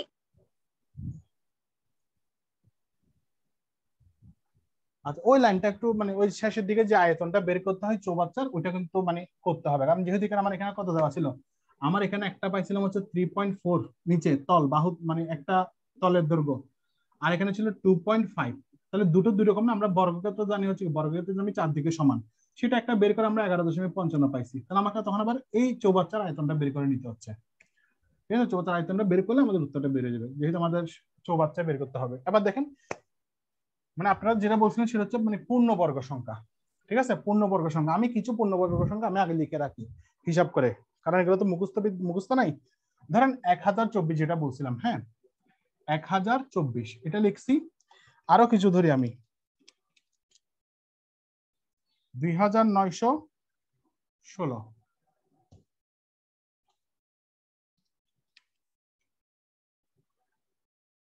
6084 ধরলাম। এভাবে আমরা কাউন্ট করব। ঠিক আছে, এখন দেখেন এই তিনটা জিনিস আমরা করলে আমাদের কিন্তু ক্লিয়ার হবে। তাহলে আমরা সেখানে বর্গ অর্থাৎ দ্রুত বর্গ পূর্ণবর্গ সংখ্যার বর্গগুলো বের করার নিয়মটা আমি একটু দেখিয়ে দিই। 4 square, 5 square, 6 square, 7 square, 8 square, 9 square, আর দরকার নেই। তাহলে হচ্ছে কত, 1 স্কোয়ার সমান 1, 2 স্কোয়ার সমান 4, এটা সমান 9, এটা সমান 16, এটা সমান 25, এটা সমান 36, এটা সমান হচ্ছে কত 49, এটা সমান 64, এটা সমান হচ্ছে কত 81। এখন আমাদেরকে এখানে যেগুলো কাউন্ট করতে হয় সাধারণত, হ্যাঁ আমাদেরকে এখানে কাউন্ট করতে হয়, সবসময় মাথা রাখবেন এখানে কাউন্ট করতে হয় হচ্ছে আপনার, একটু টান হয়ে যাচ্ছে, অর্থাৎ একক অঙ্কটা সবসময় কাউন্ট করতে হয়। দেখেন তো একক অঙ্ক এখানে 4 আছে এখানে, আর 4 আছে এখানে। একক অঙ্ক এখানে কত আছে, 9 আছে, কোথায় 9 আছে 3 এর সাথে, 9 আছে 7 এর সাথে। 6 আছে 4-এর সাথে, 6 আছে আবার কোথায় 6-এর সাথে, শুধু 5 আছে শুধুমাত্র একটা জায়গায়। সেজন্য মনে আছে আমি ওখানে লিখছিলাম যখন, তখন কিন্তু আমি বরাবর বুঝলাম যে 5টা সরাসরি যেহেতু আছে আমরা টেনশন নাই, সরাসরি বসে দিতে পারবো যেহেতু 5 একটাই আছে।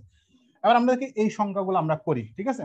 এই যে 1024 এই পূর্ণ বর্গ সংখ্যা বের করার যে নিয়ম, তাহলে আমরা যদি হিসাব করি এখন এখানে আমরা লিখবো যে পূর্ণ বর্গ সংখ্যা বের করার নিয়ম। তাহলে বর্গ সংখ্যা বের করার নিয়ম আমরা করবো, ঠিক আছে। অপূর্ণটা আমি দরকার হলে আস্তে ধীরে দেখাবো, দেখাই দিচ্ছি আমি একবার। তাহলে এখন আমরা যেটা করবো, আমরা প্রথমে এই ডিজিটটা লিখবো। তাহলে ডিজিটটা হচ্ছে 1024 লিখছি। লেখার পর আমাদের যেটা করতে হবে প্রথম হচ্ছে এই ডিজিট গুলোকে আমাদের যেটা করতে হবে সেটা হচ্ছে জোড়া বানাইতে হবে। তাহলে জোড়া দিয়ে আমরা কাউন্ট করবো, এটা দুভাবে কিন্তু আমি দেখাবো। এখন করলাম আমরা এখানে, তাহলে আমাদের মেইন নিয়ম হচ্ছে প্রথম যেহেতু সিঙ্গেল ডিজিট কাউন্ট করবো, সিঙ্গেল ডিজিট কি আছে 4 আছে। তাহলে 4 আমার এখানে এই জায়গার মধ্যে 4 কোন কোন জায়গায় আছে দেখেন, এখানে 4 কোন কোন জায়গায় আছে, 2 আছে, আরেকটা আছে কত, আরেকটা আছে 8-এ। তাহলে আমরা ধরেন 2 পাইছি, 2 আমাদের মনে আছে যে একক অঙ্ক 2 আছে, আরেকটা কোথায় আছে মনে নেই, কিন্তু আপনারা কাউন্ট করবেন কি এই জায়গায় 10 মিলাবেন। 10 মানে হচ্ছে কত, যেহেতু আমি 2 পাইছি তার মানে 2 এর সাথে 8 যোগ করলে আমার 10 হবে, তার মানে আমাদের টোটাল 10 মিলাতে হবে এই পাশে ধরলাম, এটা হচ্ছে মনে রাখার জন্য। তাহলে আমার যেহেতু একক অঙ্ক 4 আছে হচ্ছে 2 এর ঘরে, আর হচ্ছে 4 আছে হচ্ছে 8-এর বর্গে, ঠিক আছে। তাহলে আমরা দুটো ডিজিট পেলাম, তাহলে আমাদের সর্বশেষ ডিজিট কত হবে, এই সংখ্যার বর্গমূল যদি করি তখন আমরা হয় 2 পাবো শেষে, নাহলে 8 পাবো। কিন্তু আরেকটা ডিজিট তো লাগবে, সেই ডিজিটটা আমরা কি করবো, এখানে 10 বাকি আছে, তাহলে আমরা এটা কাটা দিব, এটা আমাদের কাজ শেষ। যেহেতু আমি 2 আর 8 বের করতে পারছি আমাদের কাজ শেষ, এটা কাটা সরাসরি কাটা দিবেন, এটার আর কোনো কাজ নাই। এবার হচ্ছে 10-এর কাছাকাছি বর্গ সংখ্যা বের করবেন। 10-এর কাছাকাছি বর্গ সংখ্যা আছে কত, 9, ঠিক আছে। 10-এর কাছাকাছি বর্গ সংখ্যা 9, তার বর্গমূল কত, তার বর্গমূল হচ্ছে 3। তাহলে আমরা এখানে পাচ্ছি 3, সরাসরি লিখে দেবো 3 চোখ বন্ধ করে। তাহলে আমার এই 1024-এর বর্গমূল হয় আপনার 32 হবে, নাই 38 হবে। এখন কোনটা নিব সেটা আমার, যেহেতু আমার দুইটা চলে আসছে সো কনফিউজড, সেজন্য যেটা করব, যেহেতু আমার এখানে একটা বর্গমূল পাইছিলাম কাছাকাছি, সেটার সাথে তারপরের সঙ্গে, যেহেতু এখানে 3 পাইছি তারপরের সংখ্যা হচ্ছে 4, গুণ করব, গুণ করে কত পাইছি 12 পাইছি। এবার দেখবো এই গুণফলটা এই সংখ্যার চেয়ে ছোট নাকি বড়। এখন যদি দেখি যে 12 হচ্ছে 10-এর চেয়ে বড়, তার মানে হচ্ছে 10 হচ্ছে 12-এর চেয়ে ছোট। যেহেতু এখানে ছোট হয়ে গেছে মানে এই গুণফলের চেয়ে এটা ছোট, তার মানে ছোট সংখ্যাটাই নিব, তার মানে এই 1024-এর বর্গমূল হচ্ছে 32। বুঝতে পারছেন, 38 না। ক্লিয়ার? তাহলে 1024-এর বর্গমূল হচ্ছে আপনার 32। তাহলে আমরা 32 পেলাম, একটা পেলাম। আবার সেম ভাবে আমরা এই জায়গাটাতে খেয়াল করি, এই জায়গাটাতে আপনারা যদি আপনারা ক্যালকুলেটর থাকলে করে নিতে পারেন কত হয়, তাহলে আপনারা মিলাতে পারবেন। যেহেতু আমার 2900 কত, অর্থাৎ 2916 আছে, তাহলে আমরা কি করছি, প্রথমে বলছি 2 ডিজিট কাউন্ট করব। তাহলে যেহেতু 2 ডিজিট কাউন্ট করব, এখানে একক অঙ্ক কি আছে 6 আছে, তাহলে 6 কোথায় আছে, 4-এ আছে। তাহলে আমি একটা পেলাম 4, আরেকটা ধরেন মনে নেই কিন্তু 10 মিলাইতে হবে, তাহলে হচ্ছে 6, আরেকটা 6 আসবে, 4 আর 6 10, তাহলে 4 আর একটা 6, দেখেন 6-এরও একক অঙ্কে 6 আছে, 4-এরও একক অঙ্কে 6 আছে। তার মানে আমরা এই সংখ্যার বর্গমূল যেটা পাবো সেটা হচ্ছে হয় শেষের ডিজিট 4 পাবো, না শেষের ডিজিট 6 পাবো। গেল? আমাদের যেহেতু গেল, আবার আমাদের তাহলে এই জায়গাটা কত, তাহলে এটা কাজ শেষ আমরা কেটে দিব। তাহলে আবার এই জায়গাটা কাউন্ট করবো, এই জায়গাটা যেহেতু কাউন্ট করবো 29, তাহলে 29-এর কাছাকাছি বর্গ সংখ্যা হচ্ছে কত, 25, আর 25-এর বর্গমূল কত আছে 5, তাহলে আমরা সরাসরি এখানে 5 বসিয়ে দিতে পারবো। ঠিক আছে, এখন আমার এই সংখ্যার বর্গমূল হয় 54 হবে, নাহলে 56 হবে। এখন কোনটা নিব সেটা কাজ করার জন্য কি করবো, যেটা বর্গ সংখ্যা দিয়েছিলাম কাছে সেটার সাথে পরের ডিজিট গুণ করব। পরের ডিজিট গুণ করলে হয় 30। এখন 30-এর চেয়ে 29 ছোট কিনা, 29 ছোট, তাহলে যেহেতু 30-এর চেয়ে 29 ছোট, তার মানে ছোট সংখ্যাটা নিব, তার মানে এটা হচ্ছে এই সংখ্যাটা হচ্ছে আপনার 54 এর বর্গ সংখ্যা। এটা ছিল কত, এটা ছিল হচ্ছে আপনার কত ছিল জানি, এটা ছিল 32, এটা ছিল 32-এর বর্গ। ঠিক আছে, এবার আমরা সেম জিনিসটা করবো এখানে। সেম জিনিসটা যদি আমরা এখানে করি, তাহলে দেখেন 6084 আছে, তাহলে 6084 আসবে, তাহলে জোড়া জোড়া করলাম। ঠিক আছে, এখন আমরা কি করব, শেষ ডিজিট কাউন্ট করব। শেষ ডিজিট 4 আছে কোথায়, 2-এ, তাহলে যেহেতু 2 আছে আর একটা 8-এ থাকবে অবশ্যই, তাহলে আমরা সরাসরি পেয়ে গেছি এখানে কত, এখানে হয় 2 পাবো নাহলে 8 পাবো শেষ ডিজিট। ঠিক আছে, তাহলে এবার পরেরটাতে দেখি, এটা অংশ, এটার কাছাকাছি বর্গ সংখ্যা আছে কত, 7 7 49, 8 8 64, 64 হলে বড় হয়ে যাবে, আমরা কম ধরবো। তাহলে কত, 7 7 49, তাহলে 49 যেহেতু পাচ্ছি, সো আমরা এখানে একটা 7 কিন্তু এখানে পাবো, সো 7 আমরা লিখে ফেললাম। ঠিক আছে, তাহলে 49-এর বর্গ সংখ্যা হচ্ছে 7। এখন 7 হলে এখন আমাকে দেখতে হবে হয় 72 হবে নাহলে 78 হবে সংখ্যাটা। তাহলে আমরা কি করব, পরের সংখ্যা ডিজিট গুণ করবো। তাহলে পরের ডিজিট গুণ করলে কত হবে, তাহলে 7 8 56, তাহলে এই যে 56 কিন্তু 60-এর চেয়ে ছোট, বা যদি বলি 56 চেয়ে 60 বড়, তার মানে যেহেতু এটা এই গুণফলের চেয়ে এটা বড় হয়ে গেছে, তার মানে বড় সংখ্যা নিব, তার মানে এটা হচ্ছে আপনার 78 স্কোয়ারের বর্গ সংখ্যা। বুঝতে পারছেন? তাহলে এখন আপনারা কিন্তু খুব দ্রুত বের করতে পারবেন জিনিসগুলো। ক্লিয়ার? এখন ধরেন আমরা আরো একভাবে কিন্তু করতে পারি। ধরেন আমি এটা দিয়ে দেখাচ্ছি, বাকিগুলো দিয়ে দেখাচ্ছি না, আমি এটা দিয়ে দেখাচ্ছি। আরেকটা নিয়ম, 1024 নিয়ম একই, শুধুমাত্র একটু অন্যভাবে করতে হয় আর কি। তাহলে এই 1024 এটাকে আমরা কি করবো, আমরা এভাবে ভাগ করব। ভাগ করে যেটা করব, এখানে জোড়া করব। জোড়া করে এখানে আমরা এর আগে করছিলাম এই জোড়া থেকে, যখন এবার এই উপায়ে করব বা এই পদ্ধতিতে করব, সিস্টেম করবো, তখন আমাকে এই জোড়া থেকে কাউন্ট করতে হবে।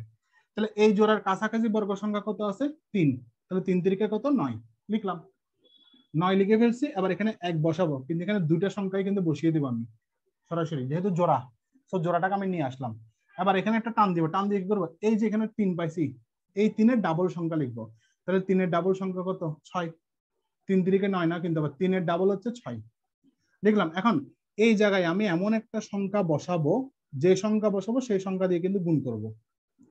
অর্থাৎ এখানে যে সংখ্যা বসাবো সেই সংখ্যা দিয়ে কিন্তু আমি গুণ করলে আমার এই সংখ্যাটা আসে কিনা, এই সংখ্যা বা এই সংখ্যার কম আসে কিনা দেখতে হবে।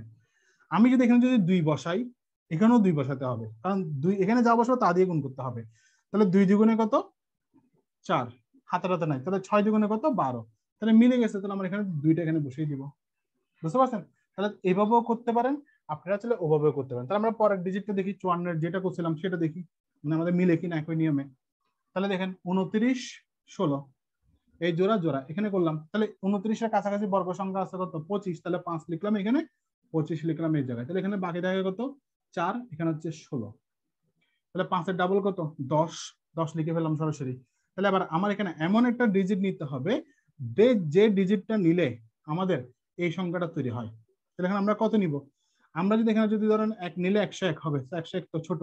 2 নিলে কি হয় দেখেন, 2 নিলে হচ্ছে 2 দুগুণে 4, ঠিক আছে? 2 দুগুণে 4, হাতে নাই। তাহলে 10 দুগুণে 20, তাহলে তাও ছোট হচ্ছে।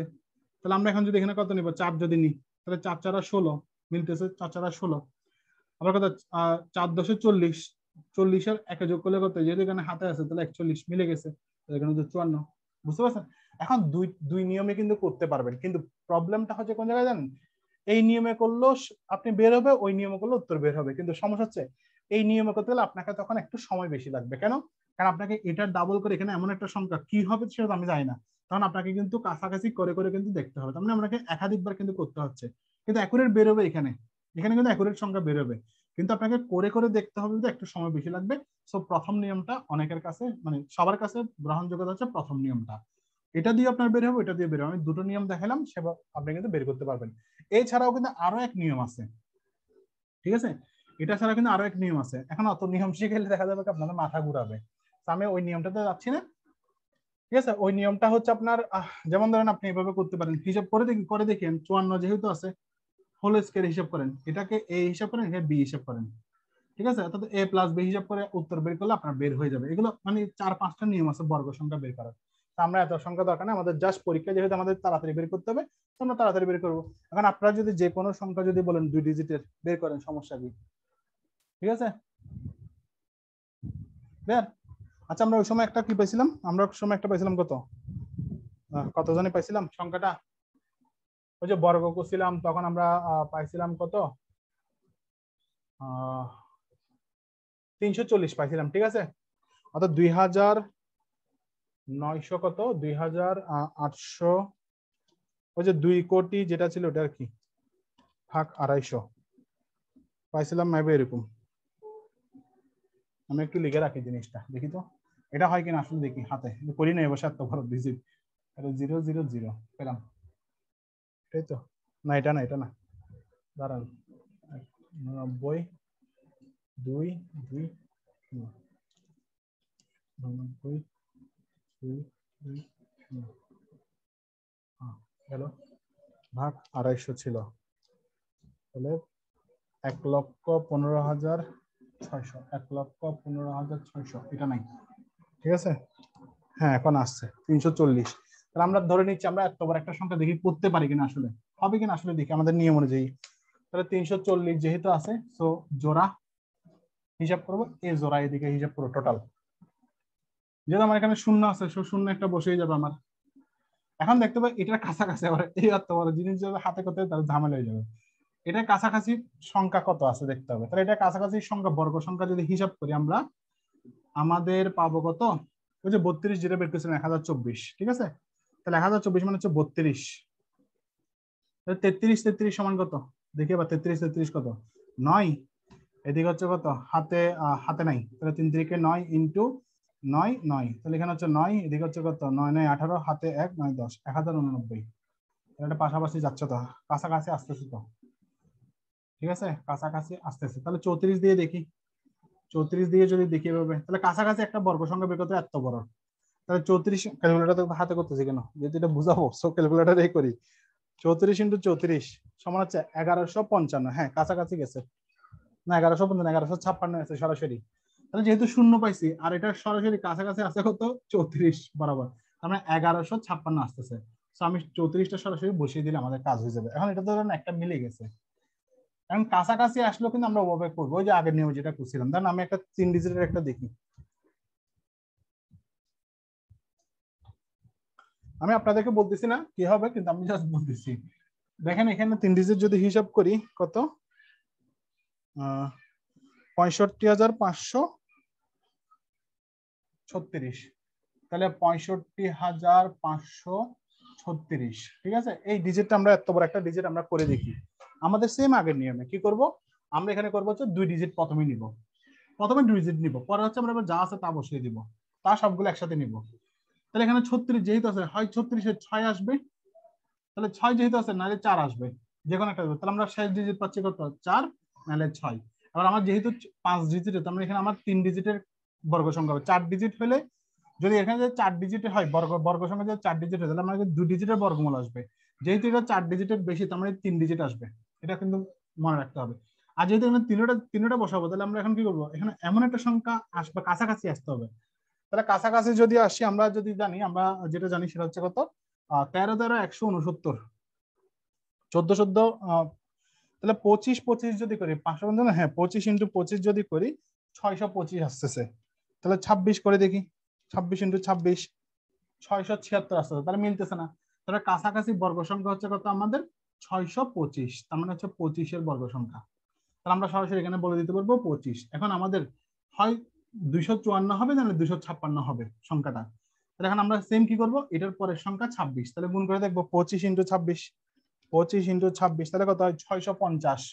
তাহলে 650 যখন হয়েছে, তখন আপনাকে দেখতে হবে এটা, তাহলে এটা বড় সংখ্যা, তাহলে আমরা বড় সংখ্যা নেব, তার মানে এটা হচ্ছে 256 এর বর্গ সংখ্যা। আপনারা করে দেখেন 256 ইন্টু 256, যদিও আমার এখানে ক্যালকুলেটরে দেখা যাবে না, কারণ আমার ক্যালকুলেটর একটু ওই যে আলোতে ধরতে হবে। দেখেন 65,500, এটা 5 9 এটা 6, ঠিক আছে? 65,536, এটা বুঝছেন? যত বড় হবে হোক, প্রথমে 2 ডিজিট ধরবেন, পরের বাকি যা আছে সবগুলো একসাথে ধরবেন, তাহলে আপনার মিলে যাবে। বুঝতে পারছেন এবার? তাহলে এই নিয়মটা কিন্তু সবচেয়ে সহজ এবং সবচেয়ে কিন্তু গ্রহণযোগ্য নিয়ম। আপনি চাইলে আবার কি করতে পারেন, সেটাকে আবার এভাবে ভেঙে ভেঙে করতে পারেন, অর্থাৎ হচ্ছে 65,536, এটাকে আবার আপনি ভেঙে ভেঙে করতে পারেন। এবার 2 এদিকে 2 এদিকে, এটা এভাবে করে আসতে পারেন, ঠিক আছে? সেক্ষেত্রে কিন্তু আমার উত্তর আসবে। যেমন এখানে তখন আসবে কি, কাছাকাছি হচ্ছে 2, তাহলে 4 আসবে, এখানে 2 আসবে, এখানে 5 5 নামবে, ঠিক আছে? এভাবে করে গেলে আপনার অনেক লেন্দি হয়ে যাবে। তো সেক্ষেত্রে এটা অনেকখানি সহজ। ক্লিয়ার? আবার তাহলে এই হচ্ছে মোটামুটি আপনাদের মানে বর্গমূল বের করার, অর্থাৎ পূর্ণ সংখ্যার বর্গমূল বের করার নিয়ম, ঠিক আছে? তাহলে আশা করি আপনারা বুঝতে পারবেন। আর আপনারা প্র্যাকটিস করলে কিন্তু এই জিনিসগুলো কিন্তু যত বেশি প্র্যাকটিস করবেন তত আপনার দ্রুত হবে, খুব দ্রুত হবে এখানে। তাহলে আপনাদের মোটামুটি আমরা কি করলাম, আমরা মোটামুটি আমাদের চতুর্ভুজের ম্যাথগুলো আমরা শেষ করলাম, অর্থাৎ জ্যামিতি আমাদের মোটামুটি শেষ। একটা চ্যাপ্টার বাকি থাকবে, সেটা হচ্ছে বৃত্ত বাকি থাকবে। ওই বৃত্তটা আমরা যদি সময় পাই করাবো বেশি, ঠিক আছে? তাহলে ভালো থাকবেন, সুস্থ থাকবেন, আর কোনো তো কারো সমস্যা নেই। সমস্যা কি আছে?